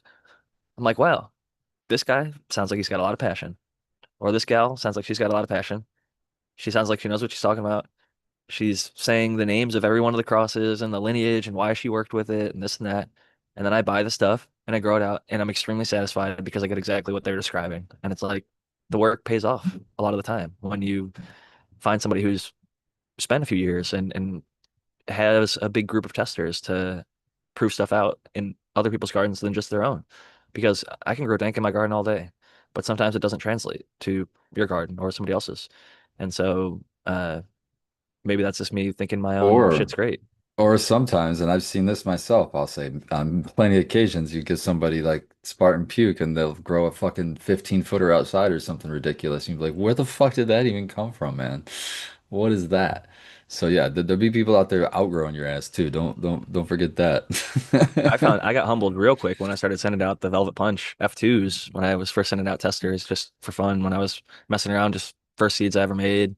Put them out there, and a lot of people enjoyed them, but they were growing as good or better looking shit than I was. And I was like reposting. I'm like, I'm gonna put this on my page and save the story because it's like, yeah, people have maybe better setups, better lights, better understandings of how to work with the plant. I'm humble enough to admit I am definitely not the world's best grower, but I try to get better each run. I try to learn a little bit each week. I love the show because it's definitely made me a better grower month after month, year after year, show after show. I learn a little bit every single time. I can't say there's been a show where I'm like, man, I spent 2 hours and I walked away with nothing. Never felt like that. If I did, I'd be like, man, maybe it's time to hang it up, or maybe I'm really not getting Yeah, anything out of time the to hang show. it up at that point for sure. But I'm humble enough to admit, like, I'm always learning. That was when I first made my Instagram, and probably still to this day. I don't post on Instagram anymore. Every post had hashtag always learning. Even like at the point where I was felt like I was growing dank and I had run after run of people just saying like, "Holy shit, that looks fire! I wish I could try that." Blah blah blah blah. Can I get some? Is it for sale? Like, no, not for sale. Like, I had to tell so many people, no, it's not for sale. I'm sorry, I'm not trying to like gloat. This is just like my personal little grow diary. But then it becomes like a fucking you gotta act humble and also like deny people, and then like some of those people get pissed off and maybe report you, and then that's what gets your page fucking dropped down or gets negative attention to it. So I always tried to put like educational only, like not for sale, right up at the very front, and like I'd be like, I'll teach you how to grow, I'll send you seeds, but I would never send anybody flour or even cuts for a while until the hemp farm bill. So it's just like one of those things you do have to, I think, be careful with security, but at the same time, be generous with our time, information, and really push to keep overgrowing. Because I think genetic memory farms mentioned in the chat a few minutes ago, how do we get new growers and new blood? I think part of it is just continuing to show up and continuing to do this. We get new subscribers each week. We get new listeners each show. I see new people in the chat all the time. I see a lot of the same faces. Admittedly, you guys are fucking consistent as hell. Many of you don't need the new grower retouching. We've probably touched on how to take cuts and pop seeds and veg and flour and what lights and this and that several times, and many of you have been here through it all. Sometimes it's good to, you know, touch back on it, even if you're the most experienced. But at the same time, I think a lot of us are here for the community aspect and the little niche stuff here and there. Like we'll come up and see like a new product, I think it was called Velocigrow, those little Yeah, rooting those cubes. I That can was a give new you an thing to me. update. I'll give you an update. I tried the first version and I was a little disappointed on how like jelly how they broke apart easy. They've redone them and I'm liking these new ones better. So I popped those seeds I just talked about earlier, the snow cane and the bliss, and they've all popped in there and they're in cups already. So yeah, I can. Those ones are pretty cool. I like those, their new version or whatever. Yeah, they even I was gonna say they even got like a seed specific little pod now, almost like the Jiffy or the Rapid Rooters or Root Riots, um, that shape, and kind of like a little opening on the top. But very cool to see. I love seeing new products that work and work well and offer conveniences that maybe, for example, the Jiffy, you wouldn't want to keep it sitting in stagnant water. You'd want it to absorb the water and be moist, but you wouldn't want to have it sitting in a tray full of water for a number of reasons, unless maybe you use like a microbe plus or something that could keep the anaerobic environment from getting bad. But even then, ideally, you just get enough moisture to soak it up even in the rapid rooter or root riot cubes, you wouldn't leave them sitting in a tray of water. Where the Velocigrow, you can do that, and that benefit is it's just way easier visually. You can just look at it and say, "Oh, there's still water there. It's fine. It's going to eventually pop, and then I'll be good to go." Or it's eventually going to root, and I'll be good to go. I can plant it at that point, Yeah, and they it's not going to encourage leave a you. bunch of shit behind in your soil too, which was one of the things Spartan and myself and many others don't like about the root riot or rapid rooter style pucks. Yeah, they break down. They actually break down in the soil, which is really nice. You don't see evidence of them after harvest, which is super cool. It almost Especially if looks, somebody reusing soil. it almost reminds me like if you took like a Clonex gel and like formed it into like a cube. It's like similar color looking. Yeah, And it's still less durable than like what a Clonex cube is, but those things are indestructible. They can survive through compost piles for God's sakes. that's crazy to me. that they survive in the Yeah. compost pile. But I do believe it because it literally feels like a sponge. It doesn't feel like any natural material that I've worked with in any Oh, gardening setting ever, indoor, outdoor, cannabis, or otherwise. It's just a foreign, feels synthetic, even though I think it's peat, maybe I think it is peat, but what's not breaking down is the glue that they use in the peat or whatever it is the that binds. binding agent. Yeah. Yeah. Important to be aware of all the different inputs that we use and life That's just experience, another right? one of those improvements we were talking about. You know, you're always trying to improve in the garden, okay? And these root riot cubes that I'm using aren't exactly perfect. There's an issue with them, and somebody steps up with a product, you try it out, and boom, okay, now I make that switch, and now I've just made a little improvement in my garden. Maybe it wasn't huge, but it's still all those little improvements over time add up to a huge difference to your plant health. Mine's slower, and I'll use it if I don't feel like the little oxyclone is going to work for me. And I'll even use it for seedlings. I'll take a little bit of soil, kind of water it down, throw it in like a bowl, and I have this little soil blocker. It makes like six little perfect cubes that are like maybe 1 by 1 or like 2 by 2 inches and like an inch or two or inch and a half tall. And you just kind of like it has a little handle on it. And you like clamp it and it like presses them all out. And it even has like a little divot in the top to kind of make it a little easier to pop a seed right in there or push a clone down in. And you do kind of experiment with the getting the moisture right. You don't want to have it too wet or too dry, depending on the soil mixture that you use. But you could even use like straight up sand, like Johnny Caniseeds, just rooting into sand. Like you can get super budget with it and still have great effectiveness in terms of rooting clones or even popping seeds. Like there's plants are incredibly resilient, and as soon as they've got some water and a medium to start growing into, um, there's a lot of synthetic media that works, right? Like people pop stuff into rock wool even, and it starts crushing it. So the cannabis plant is incredibly well adapted. Those hydroton pebbles in DWC settings will work. So there's a million and one things to do now. Pit moss, peat moss. There's endless options out there for people. And I'm actually very happy about that. I love that we have tons and tons of arrows in the quiver because if a supply chain thing comes up, maybe you don't have access to cocoa, but you do have access to peat or vice versa. One is way cheaper, one is way more available, one is way more ethically, morally, whatever. Just Uh, sand. You can just get away with just sand if you have to for straight cloning. up. Yeah. So yeah, and that's why this show's awesome because you'll hear things like that and you run into a situation where I can't get anything else and what do I use? Oh, I have some sand. I can use that, you know. It's cool to have all those arrows in your quiver and you're always prepared for something. Yeah, The I more was just gonna say how I just started a ton of clones, and I'm just using Pro Mix basically in cups. And the last batch I did, they all popped good, and this one's even be better. But um, before I forget, I was going to say on popping the seed hunts is awesome, Spartan, and even like with technology getting better, the seeds when you get a pack of seeds, like even though you're not going to be all keepers, they're all going to be good, pretty good weed, right? Which is awesome because back in the day when I was starting up, That's true. So true. yeah, when I was starting seed from bag seed, I'll never forget this one plant. I was so excited, dude. It was totally super frosty, nice chunks, and it had no effect whatsoever. And I didn't know about CBD or hemp back in that time frame, you know. I was just like, this plant just sucks. And I'm pretty sure it was probably just all CBD because it definitely had tons of resin glands and it was smelt and had flavor and stuff, but it just didn't hit at all.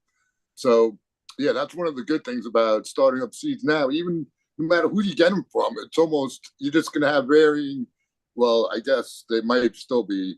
I don't even remember the last plant I had. Like this was a waste of my time totally. I don't even remember that, you know. But I have one it in like could the past happen. 5 years. It was Right. so rare, So and it was like one in a whole tent of like five other plants that were all yeah, good. because but with starting seed and going the distance, that's quite a bit of effort, you know, especially when I hate the little seedling stage where they're delicate and stuff. So sensitive. Yeah, and that's like takes up time, but like that's what I used to when I would give people seeds. I'm like, I know this one is worth the effort that you're gonna put into growing it.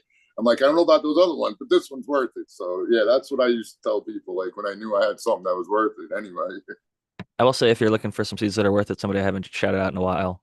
Um, they have a lot of subcools, genetics, and there was a lot of drama around the separation. But Ms. Jill, I talked with Miranda Family Farms, and he's been working with her, and she has a lot of the OG genetics, and still puts stuff out there. And she has her own stuff like the Jelly Bean and Jelly Bean Grape, and uh, some different stuff.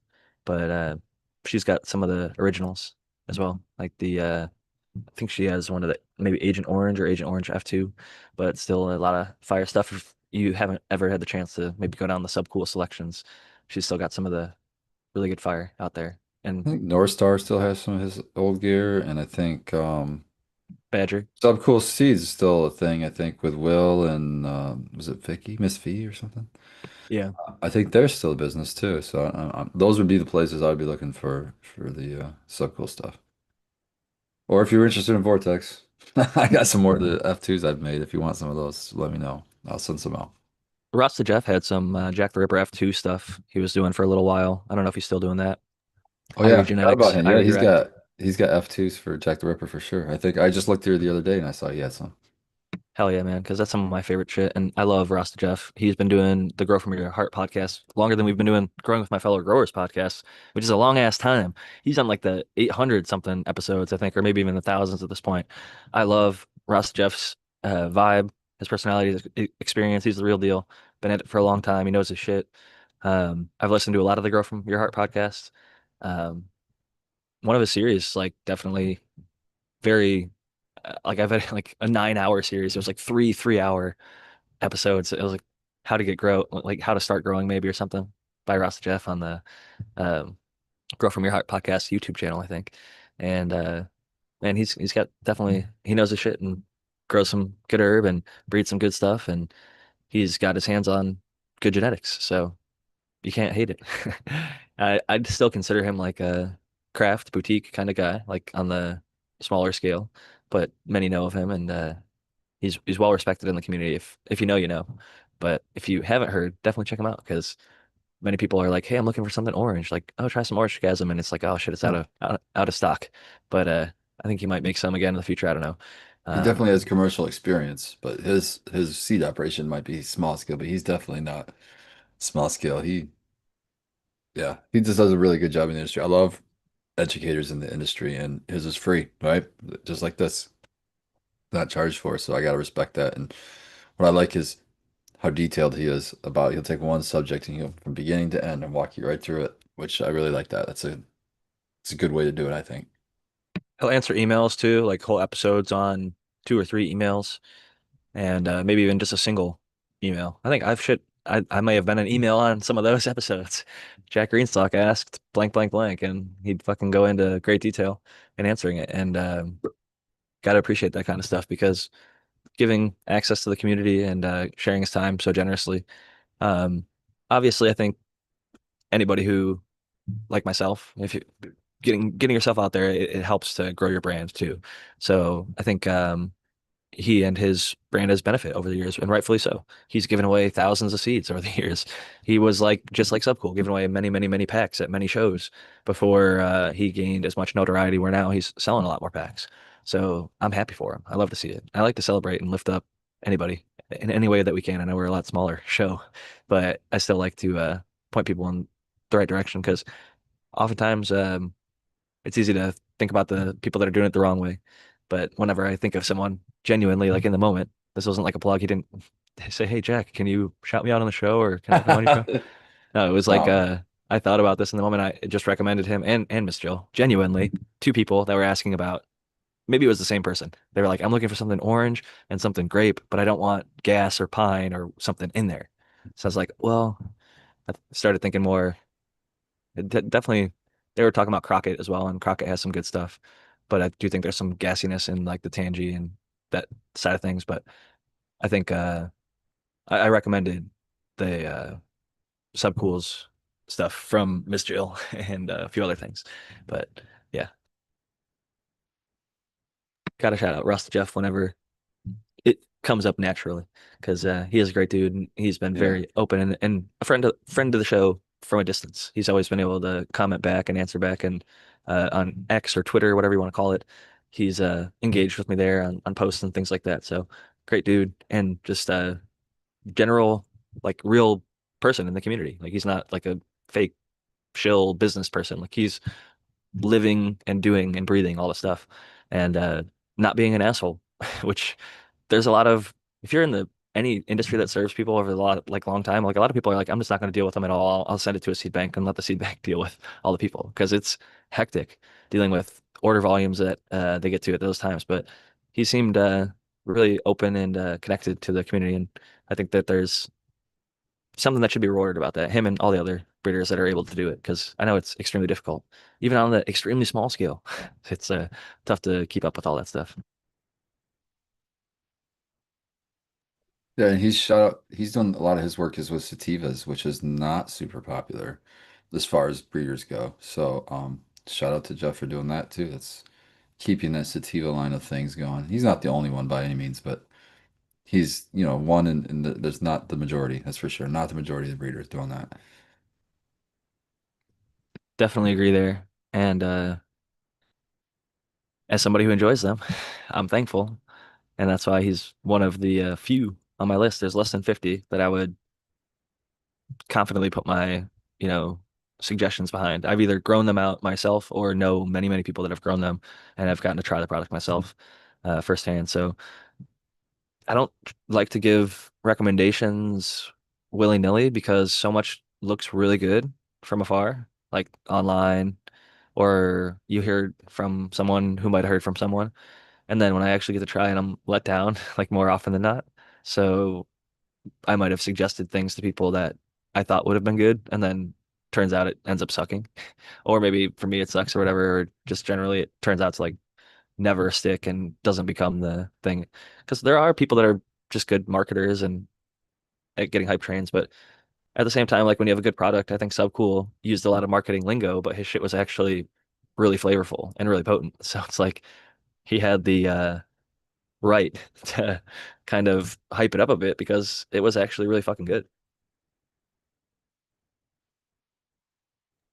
And still is, not was. And still is good too. Yeah. No, it's just he's no longer, I guess, is the only Yeah. reason I'm speaking in the past tense, but you Yeah, can still get access to those plants, be it I got F2. fire. I got fire burning my fucking. I got it downstairs, underground, in a fucking fridge, and it's still on fire. Just wanted to get fucking popped, and then I'm just waiting. Me and Baked, we're gonna run a sub. That's gonna be the theme of one of our runs is gonna be subcool seeds. So of one of our pheno hunts coming up, and I was like, oh, I gotta save it for that. But I got some Doctor Who down there. Oh, I can't wait to get into those. Well, that goes into kind of the second half of like we were talking about stuff that needs to make a comeback and stuff that maybe we want to preserve and bring into the future. And you're kind of, in a sense, doing that by doing a sub hunt with pheno hunts of lots of his stuff that you've liked and enjoyed and preserved over the years and look forward to growing in the future. I know I can confidently say, unlike the sour diesel hunt, I can confidently say you're going to come out very satisfied at the end of that subcool hunt. There's no doubt in my mind. You're going to find some shit in there that you like and that many, many, many others like. You're going to find a new keeper in the stable that's going to probably boot one out of the current Spartan rotation, which is kind of exciting to think about. If you had one that's closer to the bottom rung and then closer to the top rung, like what's the one that is absolutely not going to get kicked out of your stable? And then what's one or two that you're kind of thinking like, I could see myself cycling away from that in your stable? Oh. Which one is none of them are absolutely, all of them are on the chopping block, always. Um, but right now, if I had to say which one is probably my favorite of the ones I have now, it would be usually I would say Mac 1, but I'm really liking Vortex. I'm really liking Vortex. So Vortex might edge out Mac 1 right now. Mac 1 is still good, but it's just a narcotic strain for me, so it's not something I can smoke all the time. Um One that I would love to have that I don't have. This just came up in chat, is why it got my attention. Space Queen, which was kind of the genesis of a lot of those sub-cool strains I like, is Space Queen. So yeah, and that's still you can get those seeds. They're available if you're looking. But yeah, Space Queen would be a good one. Or Imagine the crosses you can make with that. I mean, you find your own space dude. yeah, man, yeah. I have funny talking about Rasta Jeff too, is I have his what's he crossed everything to? King Solomon, but I forget this. Yeah, it's Rise. lemon. Oh, yeah, Arise. And so I have a pack of regular Arise seeds so that I could always hunt to try to find the old King Solomon that way too. Wouldn't that be cool to hit that to some Space Queen? Wow. So that yeah, that could be really cool. Two legends clash. Yeah, Who's the male? yeah, exactly. But that would be Who super studs cool. out? You could do it like Eagle did for I the would do it, DOA yeah. project. You do it both ways. Have a space Oh dude God. knock up an Arise, and then have a King Solomon knock up a I Space would have Queen. to do it like I couldn't do it at the same time. That'd be so much to keep track of. Oh my gosh. It'd be like a multi-year project or a multi-person Yeah, project. Like yeah, that would Smiley be and Eagle did that with do you remember what it was? Tao, it was like a Jack Skellington crossed with Colombian, I Colombian. think. Yeah. Yeah, and they did it both ways. Yep. The vice versa on the mom and dad. that's You know interesting. what? Was there a lot of I would. variation? Or were they pretty similar? I don't know actually. I'd have to follow up with Eagle because it's been a while since I checked in on the project, but He it was in definitely had, chat. they both had distinct, like the stuff that you got from Eagle, you could tell was from Eagle, and the stuff that you got from Smiley, you could tell was from Smiley. But I can't remember exactly what traits shined through, but there's definitely differences when you do it different ways. It kind of reminded me of like the aprium versus a pluout. If you take an apricot and cross it to a plum, it's an aprium, but if you take a plum and cross it to an apricot, it's a pluout. And Wow, I didn't know it's I that. didn't know any of that. You see, there's something I learned on this one. two different fruit. Always I tried them at the learning. same farmer's market. The dude had both of them side by side, and then he had the parents. So you could get the There plum, you go. you Oh, could get that's the cool. apricot, you could Did get you the give that pluout. guy some seeds, Jack? This was back when I was in college, and the only thing Okay. we were growing was some bag seed on the side of our apartment complex, maybe like a few months later. But man, that guy, he has some fire. I gotta He check and see if knew that farmer's market's still open up there. he knew what he was doing. Yeah, well, I was gonna say when you were talking about strains we might want back, I was thinking about and you were talking about the fruity, the Agent Orange from Subcool was really great. But like now when I'm thinking about it, they have like things that came after that that kind of replaced it, like the tangerine and I don't know. I guess what is it? Sunset Sherbet is orangey. I don't know, Well, but I know Agent there's Orange other orange that Sure, are it's real. well, more in Sub's line, it was Agent broad. Orange and then Jelly Bean. He had Jelly Bean right after that one. That's a really orangey strain. That's a Okay, good Yep. orangey strain. and yeah, the Space Queen is Romulan by C99. So I mean, like when I think about strains that you might want, you could always try and source the parents too. Like if you want a blue dream, you could create your own blue dream, get yourself a real blueberry strain and a real super silver haze, and try and HSO did it. I there found a you go. fem. Yeah, They you did could it do with it. Super So Silver Haze from Shanti Baba is essentially a replacement for the Santa Cruz Haze. And then he femmed that into DJ Short's Blueberry, the there actual you have it. blueberry. So right, you got the And it came genetic, out, one of my so two it should be phenols, close. grew two of them, and one of them was pretty much a dead ringer. I gave it to a dude who grew Blue Dream for a long time. He thought it was the same thing in the flower, but then he grew it himself, and he's like, "Oh, I could tell this isn't the cut." Exact same, There was right? a language barrier because reasons, but that dude was cool, and eventually he ended up getting rid of my Blue Dream cut. But it was fun to see him it out in his much larger operation, and then get some flower back versus seeing it in my real small operation. So always almost fun to do mini. Not that it was a grow off, but like how they do it, grow off style, where like you give multiple growers the same cut and see how the bud may be different or similar. Right, but yeah. So, but that was when I thought of it was Agent Orange. I always thought that was pretty unique the way it was straight up so orange. Even when Eagle sent out some seeds like a few years back, and I grew it out, and it was the same, man. It was like undeniably orange. Sub got some sent to him in the mail, unvacuum sealed, and he said when he went to pick it up, it was like at the PO box. He said the whole post office smelled like oranges. And the Yep, only reason he didn't get busted was it just smelled like like legitimately oranges. oranges. Didn't smell When anything like cannabis. right when they were pushing that blue bubblegum strain, I'm like, yeah, that's what I need because I know it just smell like bubblegum in the car instead of freaking weed. So yeah, that could be a definite plus for certain people in certain situations. Get the strain that doesn't smell like weed. I feel like clementine's a good orangey flavor too. It smells Yeah, so that was yep, that was the other one I was thinking. Bergoli's got a So good clementine, right? yeah, he right, so does. so some Fucking of those fire. strains that you think that are golden or whatever that you remember, they got replacements that are just as good, if not better, probably. But It's like yeah, Granddaddy Purple turned mhm. into Purple Punch. And then Purple Punch became, I don't know, so many other things, Dosito and Is that in blah blah Trop blah. Cherry? Is Purple Punch in the lineage of Trop Cherry? That's the newest Probably. purple strain that I've heard that is commercially available. Is that Trop cookies or Trop Cherry? I like them both, but they're I kind like of their ornate too, flavor, I think. don't like the potency. But that also could be I haven't Right. grown them myself, so I haven't seen it take into like 9 or 10 weeks potentially. And yeah, that's the other thing I remember. I realized at some point during my growing journey that when you're cultivating the plants, if you don't grow them to their full potential, then you're not really, doing oranges for oranges and apples for apples. So if you have a really good grow one time and you have a certain strain in there, you're like, yeah, this strain kicks ass. And then you do a set of seeds, different seeds, and the grow isn't on point. You might think that that plant is not as good as the other one, but it's just because it didn't grow as well because it wasn't in ideal conditions. So there's a lot of variables that go into picking your keeper. So you want to make sure you get a good grow out of it once to make sure that you're seeing what their true potential is, you know? I agree, but I've also had some really fire first runs and just like I was knocked it just out of going the to park with a say, seed. well, that's just me because I have mess up runs. So everyone who does the perfect runs all the time, you could just skip that. I've blown it plenty of times too, but Yeah. I I think a also lot of stuff's have worth regrowing if I it's also have decent. the opinion is that I'm sorry, Jack, stepping on you there. I I have like I was saying, I have the problem with I've got a lot of seeds, right? I want to get through a lot of seeds. And so for me, it's like I have the opinion is like I want to run it one time.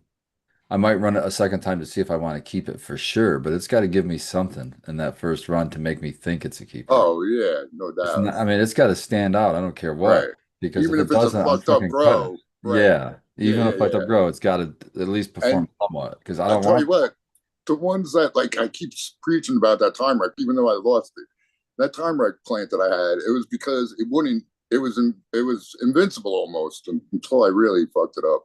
But it like then that's the other thing. If you get a plant that even if you fuck it up and the grows killer and makes great weed, that's the one you're gonna keep no matter what. And J1. that's what that time rack was for me for a long time, man. I would stick it in the like take cuts of it and totally forget about it, and they would end up being rooted and keep going. So yeah, J1. The Jack Herer skunk one, that okay. thing roots no matter what. It yields real well and it's good. Summer, winter. Might have a little bit of a different profile, but it always yields well. Always tastes pretty good. Always gives you a really solid high. That's why there's the crew that made it is still running it. It's still around and still semi-popular to this day, which is it's older than a lot of people realize. And that's another thing. Like I say, like that's probably why some of my seeds are probably good for some people because if they survived in my garden, then you got a pretty good shot in yours. Because yeah, The Trop cookies, by the way, is Girl Scout cookies crossed with Tangy. So the purple's coming from the Girl Scout cookie, but cookies is definitely common in the genetic. Yeah, that was orange and kind of gassy too, though. There is gas in that one. And then there's the Trop cherry. I'm gonna look up the lineage on that one because I think it was the Oh, more chopped cherry's heavier nice. purple. Chopped cherry's nice. Mix that with a little bit of mac in your joint. Some good stuff.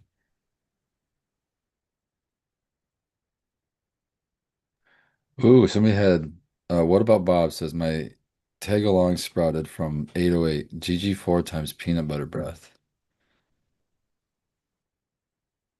That sounds fucking interesting as hell. GG4 times peanut butter breath. I haven't heard of tag alongs. It makes sense because like tagalongs is a type of Girl Scout cookies that has peanut butter and chocolate. So they're gonna add a peanut butter breath to a cookie strain and make it peanut butter cookies. And then they got their tagalongs. I have heard of tagalongs. I actually have maybe even smoked. I have smoked tagalongs. My wife and I have smoked it a couple times. It's it's been around a little couple years I think now, but it's all of the cookies are being done. Thin Mints has been done. That was like one of the first cuts. I've seen everything maybe but Samoas. I don't know if there's any coconut stuff out there. Yeah, I haven't seen coconut in a strain yet. That would be a good one. I think Emily was really looking for that one. Anything grows, she wants to find a coconut strain. I'm still looking for a good pineapple. I'm not really looking. I'm not buying looking, but I'm just keeping my eye out for pineapple If strain. anybody can hook Spartan up with pineapple upside down cake seeds, he'll be very happy if he goes through that or I the don't Dark know, Heart man. nursery cut. No, we ran a pack of pineapple upside down, and not one of them was pineapple. Not one. You need the So Dark Heart cut then, because man, that shit is yeah, I pure do. Yeah, pineapple vanilla deliciousness. I'll Yeah, definitely. that annoys me when the name doesn't match the taste or the That was my word. that That's why I turned the my cut banana down. my banana Well, kush. I tried. There was not a stitch of smell of banana on the thing. the even more irritating thing for me was I tried the concentrate and it was awesome. Emily had got me some like a gram of it, and I like went through it in a day. It's so fucking good. And it was pineapple upside down cake. So I found the strain and we got a pack of them. We popped them at the Trichome Forge. Not so I know the strain produces it, but for some reason we got a whole You pack of didn't find it in the first hunt, which is a bummer for no, sure. yeah. The Dark Heart cut that I passed on, I kicked myself because I know the crew that grew it from Cream of the Crop that I tried it from like a year or two later, got it from Dark Heart. And then I tried it and like I cracked that seal on that glass jar eighth and then I smelled it. I like literally like flashed back to being in that dispensary, looking at that clone rack, seeing it in rock wool and turning it down because I tried cuts in the past and it'd have like blueberry milkshake or like strawberry banana cream pie or something like that. And it would never taste like any of those things, let alone one of them.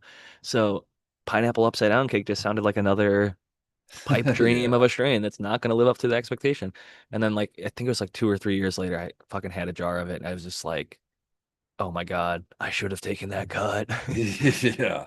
And then like it's like of course no longer around. Like I have to drive like to San Francisco to get it. And it's like, do I want it that bad? Did I want to drive fucking, I don't know, 10 plus hours both ways and then Let it fly. spend too $10, much let it money? fly. But Yeah. GMF, he's mentioning Cindy 99. They're on my radar, but that's something I would have to buy, man. But yeah, they have a pineapple Cindy 99. I'll have to send you some because one of our listeners made some F2 or F3. I'm pretty sure they're F3 and they sent me some. And the only reason I didn't grow them often is they veg definitely real slow because Cindy 99 is a bit of a squat and really strong, like rigid plant. Like in terms of like it is one of those plants earlier we were talking about. You said it almost looks like an indica, but it smokes like a sativa. It's like kind of short and stout. It's got a really rigid structure that can support all of its weight. And if you get it in the right light, it can kind of stretch a little bit more. But two scrogs. Shout out two scrogs. I fucking remembered. Look at Jack. Stoned on the Nice. podcast. Two Scrogs made F3s, and I believe he got his F2s from Relic Seeds, who is Professor P of Dynasty Genetics, who specifically F2'd or F3'd his to get the pineapple pheno.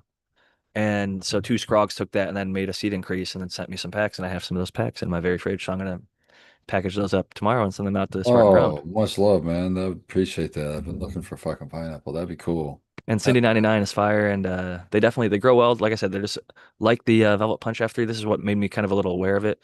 They might veg a little slower, might even pop a little bit slower, but as long as you can get them to go and get them vegging, and once they get past Dude, that I grow Mac annoying 1. slow I grow seedling, Mac yeah, 1. Not gonna veg slower than that shit. you're used to it. Yeah, yeah. There's another one out there, a purple one. I think it's purple Urkel. It might be I think it's purple Urkel, whichever one Red Setter Farms grows. Um, does he grow purple Urkel or Granddaddy Purple or one of the purples? Granddad, well, he grows a Granddaddy Perp, but not Ken's Granddaddy Perp. He grows the Granddaddy Perp that came out before Ken came out with his that he got in the well, we'll just call it pre-caregiver market. Well, there And was definitely a pre-Ken Granddaddy Purple, I'll say that. yeah, exactly. And it's one of those strains that the guy was, in bad health and wasn't left left on this planet, so it was passed on to him in one of those kind of things that the cut that was never passed. So yeah, that's a special cut right there, Granddaddy Perp. But yeah, so Granddaddy Perp, but more than just Granddaddy Perp. Maybe Grape Ape is the other one I was thinking of, but it's definitely one of them's a slow vegger and it stays small, even like through flower. Similar to like the current Mac 1, which was like literally like a cultural shock for a lot of people that maybe weren't around in those eras of I think it was Grape Ape. I could be wrong though, but Granddaddy Perp might also be a slow vegger and not a big stretcher. So like basically you've got this plant that takes a while to get to the size that you want it, and then you kind of expect everything. after a while of growing cannabis, like almost everything doubles, maybe triples, maybe quadruples. Some landrace stuff is like 5x the height, but I would say like 2 to 3x height is pretty common for a plant to go from veg to flower in its final height. But some stuff is like it barely grows a few inches or like one and a half its height, you know? It's like it just barely gets Like like 50% 50% taller. grow. Yeah. Those are awesome because to me, that I call those my easy veggers because you just veg them to the size you want. Just veg them to what you want the final size to be and then throw them in the flower room. It's like, yeah, that's easy. I don't have to guess anything. That's Pretty what's good. much. Yeah, it's like it's gonna be hard to grow this thing into the lights. I'll have to try and slam it.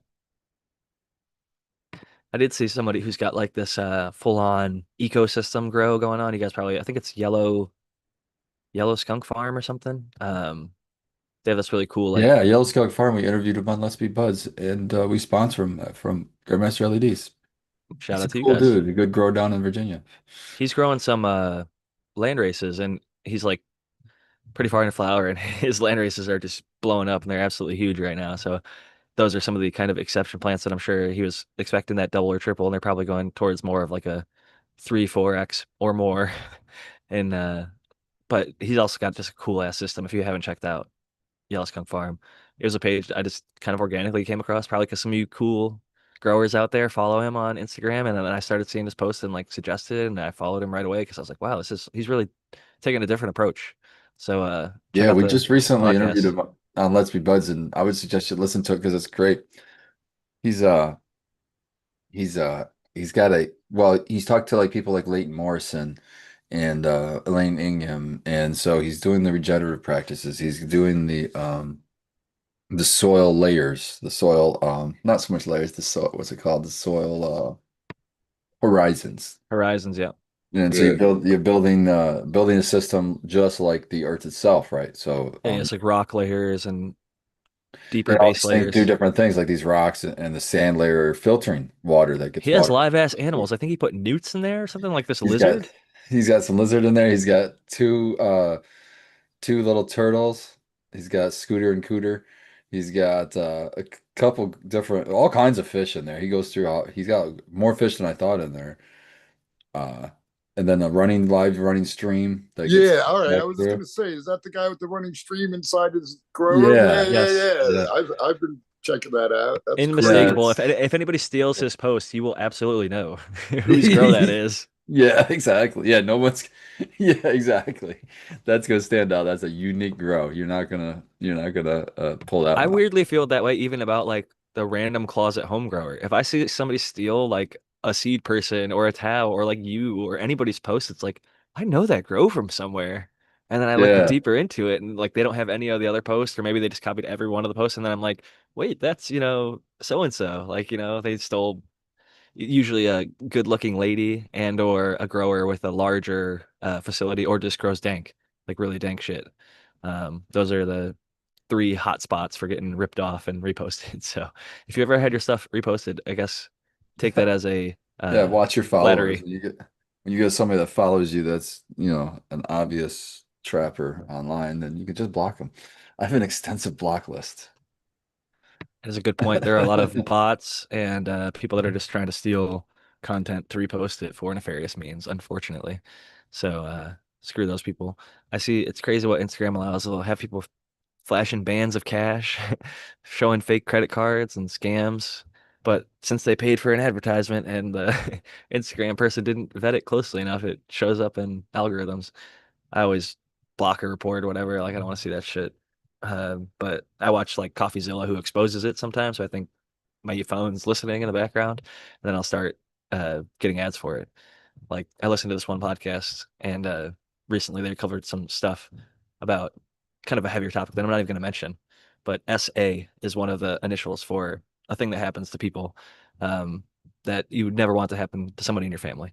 And there's an R word that's associated with it that I also won't say because it can potentially get us like dropped off YouTube or adult content or whatever.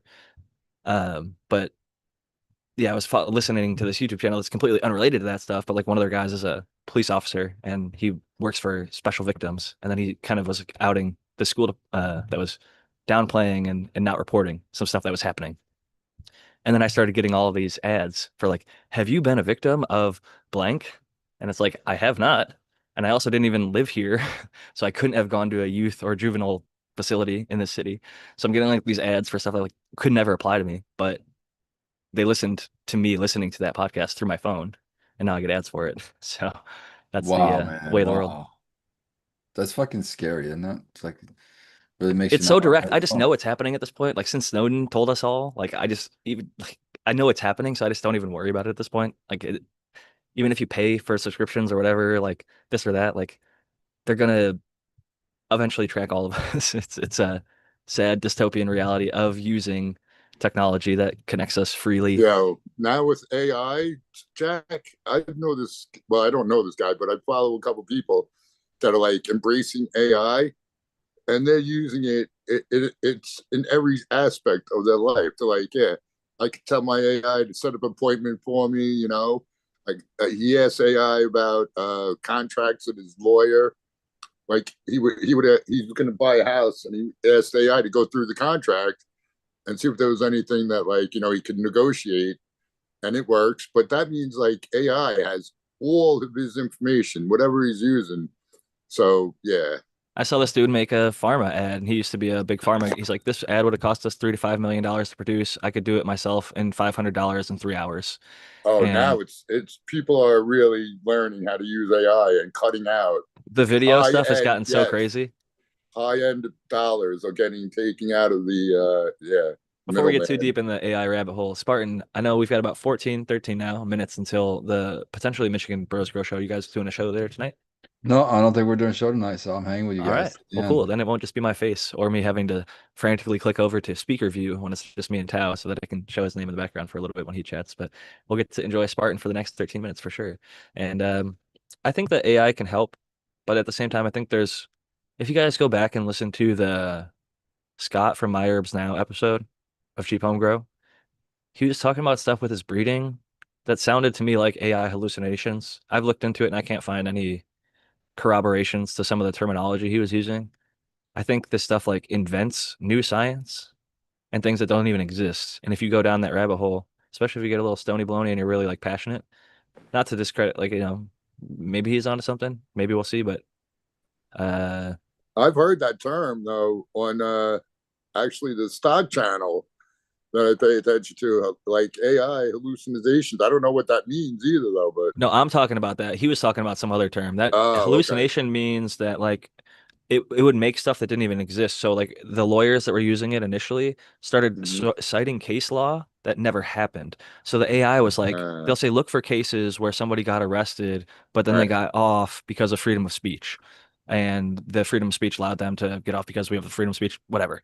So right. it would go find 10 cases that have that. And then maybe two or three or four of them were just completely We're made just up. fake, false, It's right, like Johnson versus Davis or the state of California, and then this year and this time. So it would cite it like a real source, and they're not going to go and right, like pull that thing and then right. read that article. They're just going to be like, oh, the other nine were right. How am I going to know that one isn't correct? So it But at the started. same time, AI is a great tool for instances for like reviewing contracts and things that Yeah. people don't fucking do otherwise. You know what I mean? Like 100%. I'm not against it. how many times have we fucking clicked the checkbox and be like, "Yup, just let me fucking use the app," or Terms and conditions. exactly. I Now, accept. now, what would happen if we could somehow like screenshot that, send it to AI, and then read it back to us and really see what it's actually saying? Would we check that checkbox? Well, the thing is, it's extortion because they're preventing you from using the service that you want if Right. you don't. Then right. I'm using it. I don't care. Yeah, I mean it's unfortunate, but we do agree to the terms and conditions.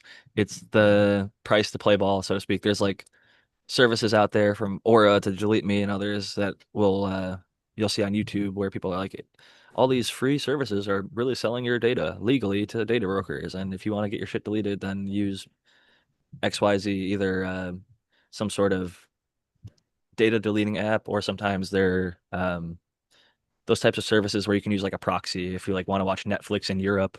There's a term for that where you can like route your a VPN, I think a virtual something network, Yeah, VPN will virtual private network or something mask like that. your with your location. Yeah. Change your IP address and stuff like that. For security reasons, I don't think it's a terrible idea, but they often provide similar services that will like go and delete your data off the dark web or off of data broker servers and things like that, or legally request opt-out requests and things like that in your, you know, but I don't know. I think you'll still end up getting spam calls and emails like everybody else.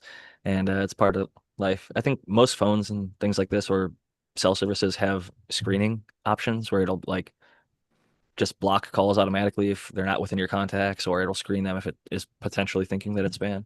Um, I've thankfully upgraded to the point where I've got that. And I used to get a bunch of spam calls and it was annoying. I actually learned a different language so I could shit talk the people in their own language. There you go. So I learned like 10 or 15 really nasty things to say to the telemarketers. And so that was fun for a while. But I'm not an argumentative person. So even like cursing at somebody in a different language, like get my like heart rate going. I'm like, man, this fucking sucks. Like arguing with somebody on the phone that I don't even know. Like this guy's just trying to make a fucking living, even though they're scamming our fucking elderly. Unfortunately, it's fucked. My thought was like, I'll waste their time and piss them off and maybe discourage them because they are scamming our friends and family, young and old, uh, savvy or not savvy. It could be a very realistic bank email looking thing, and people click the wrong link or whatever, and or download the wrong app and give their access over to people. So be aware Yeah, new online. thing. If you do a QR code, it's They have just a all your info. total, yeah, all your stuff. They could I just never scan grab a those click. motherfuckers now because of I that. will never, I haven't. I'll just I type it never in. got what's the guy's name? Rick rolled. Rick rolled. I haven't got Rick rolled, so it's never gonna happen. I ain't C taking person will pictures Rick of roll QR you. code. Just hang out for long enough. C person will get you. Yeah, yeah. He's got some good ones. I always lean into it. I love it. I do. I was just telling my buddy, they didn't know about it. I'm like, yeah, man. Like the redhead guy. I forgot his name and all that. I found it eventually though. Come on, it's Rick Astley. Don't mean you That's forget. it. Rick Astley. Rick, Never Yeah. forget Rick Astley, man. he's a legend, Never man. gonna That give, deep voice. never gonna give you up, man. Never. He's got the he's got the great shuffle, man. That's white boy dance. That's for sure. Got to get the shades and the lean and rock there a little bit. I was doing my Rick Astley in the background. For anybody who's listening, Jack was rocking back and forth nonsensically there for a few seconds, and it was a shout out to the famous Rick Roll meme that many of you probably already know. And I saw an interview with him, and he's like, when we were doing the video, it was like when MTV just started, and like that song popped, and he's like, they had to do like a real video quick. He's like, where we were filming it, there was some guy in an apartment building up on like the third floor just screaming, "Shut the fuck up!" He's like, and yeah, it's like all the clothes I wore were clothes of mine. He's like, there was no like wardrobe or anything. He's like, someone on set said they could do a backflip, and then right away the producer's like, all right, let's get that on tape. It's like the whole thing was like just thrown together. It was an excellent interview. I'll have to check that out. That's hilarious. I love the retro MTV stuff. Like, if you've ever seen, I think it's Redman's MTV Cribs episode. It's like one of the realest episodes. Like a lot of these rappers like would rent cars and rent houses to make them look like they were even wealthier than they were at the time. But he was like, "No, I'm not going to do that. I'm going to show you guys like my house with like my cousin passed out on the floor and like dirty laundry and like Opened his fridge. Yeah, I remember show that. him show the fridge, show like his busted doorbell that you had to like hot wire the the two cords were just dangling and you could touch them together and it would ring the bell. But yeah, that was legendary times. The TV of old. I feel like a boomer at this point, but it's funny to think back to some of that far gone era at this point because I don't think MTV does anything music related anymore at this point. It's all reality shows and stuff like that. So Did you guys get any planting and outside as far as even vegetables or eat flowers, even anything like that for? Plumeria's got up potted recently. Okay, So they're nice. looking good. All but one is doing really well. So happy with that. I Awesome. I don't know what they were growing, but it was some. I'm assuming they were weeds in the little flower bed that I used last year. And today I chopped out all that shit. And like I did the chop and drop, and now I'm gonna pour. I have this like I had an earthworm bin that like is outside that I wouldn't use inside. But I don't even know why I started it. But I'm gonna just dump all that on top of the green material, let it Oh yeah. decompose a couple, maybe a week, and then I'm gonna yeah, knock on wood, I'm gonna put that autoflowers that I got seeds in there and see what happens. Are you gonna stagger plant them? Like maybe plant some now, wait 3 weeks and plant some more, wait 3 weeks, Well, plant some more. I was hoping I'd be able to get a crop of those and then maybe put in some regulars out Oh, there. okay. Good idea. Um, and yeah, and they're not feminized. See these autos that I started, so I don't. You know what? I didn't count them, but I probably got like 16 maybe of them going. So half of them are going to be boys. I'm assuming, So, but yeah, that was my plan. I don't know now because I was figuring they would already be out there, but we had a couple like 40-degree nights, and even then, I got to harden them more up under the sun. But yeah, they're probably like 6 inches long. They're seedlings. So I don't know if I'll have enough time to do that, but I'm planning on it, and I have I got clones and seeds and everything's going now, so I have plenty of plants whenever they're done. Hell yeah. Hopefully you get a true 50-50 ratio. Sometimes I've gotten a bad dice roll and like 75-25 or worse I male. was honestly always okay with less. It was when you get more that was sketchy Yeah, because sometimes. then I don't get my males and girls.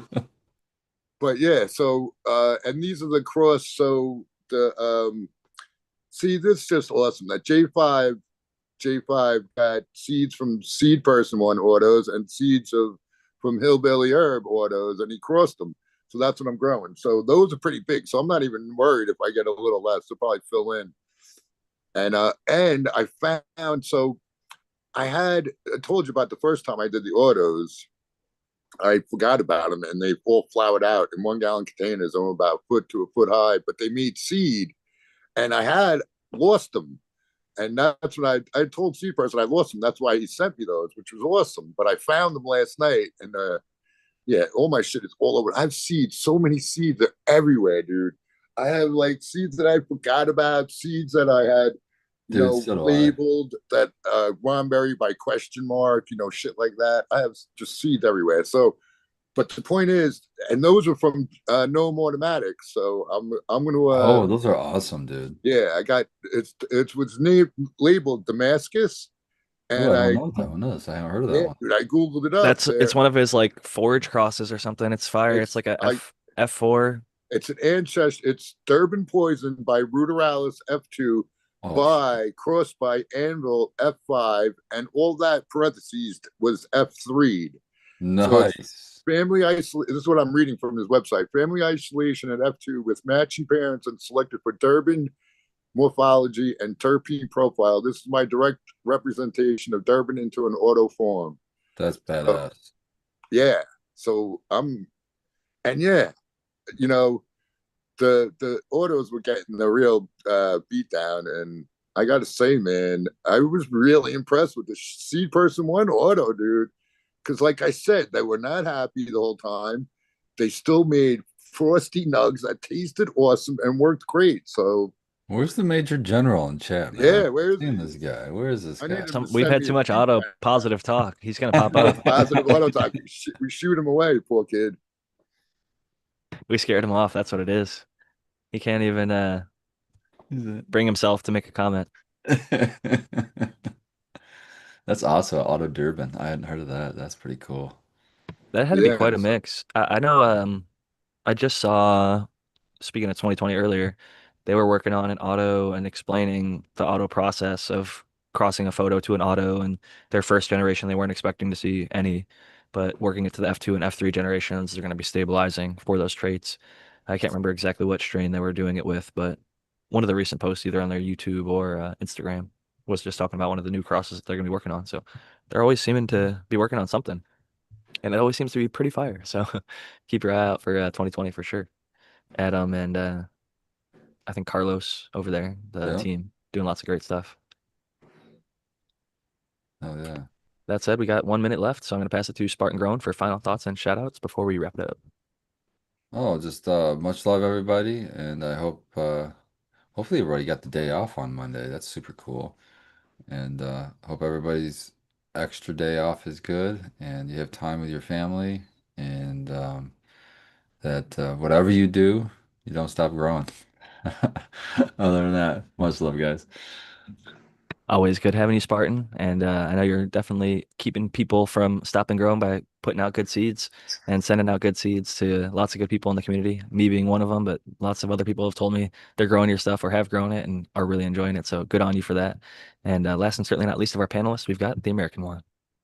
Shout out to you, Jack, as always, for the hosting and everyone in chat. I was going to say, people like, how do we get the next bastion of growers growing? I say, get a plant, give them a plant, because a seed or give them a plant. And then once they grow that one plant, they'll be hooked because that's what happens to a lot of people. So I advise doing that. But shout out to everyone in chat, all the seed makers that are gifting out seeds, sending them out. Even if they don't make them, people buy seeds and then send them out as, giveaways. So yeah, keep growing, and we'll catch you guys next week or somewhere in between.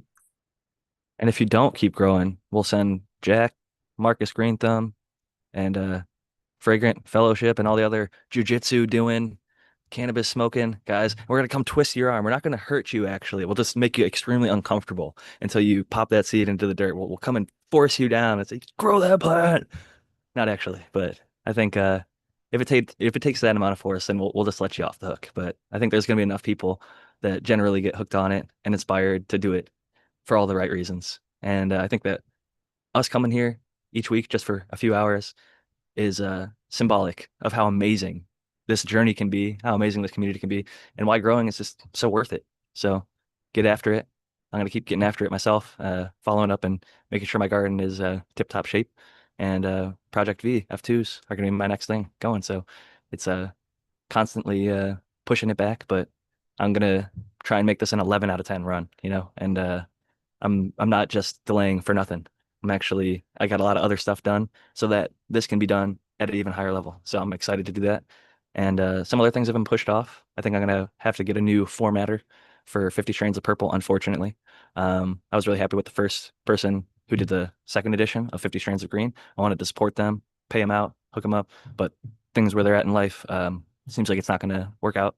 I touched base with them, try to give them some time, but it seems like I'm gonna have to find different avenues for that. But keep your eyes and ears peeled because it'll be coming eventually. And yeah, Jack Greenstock signing out. Peace and love, y'all. Catch you next week.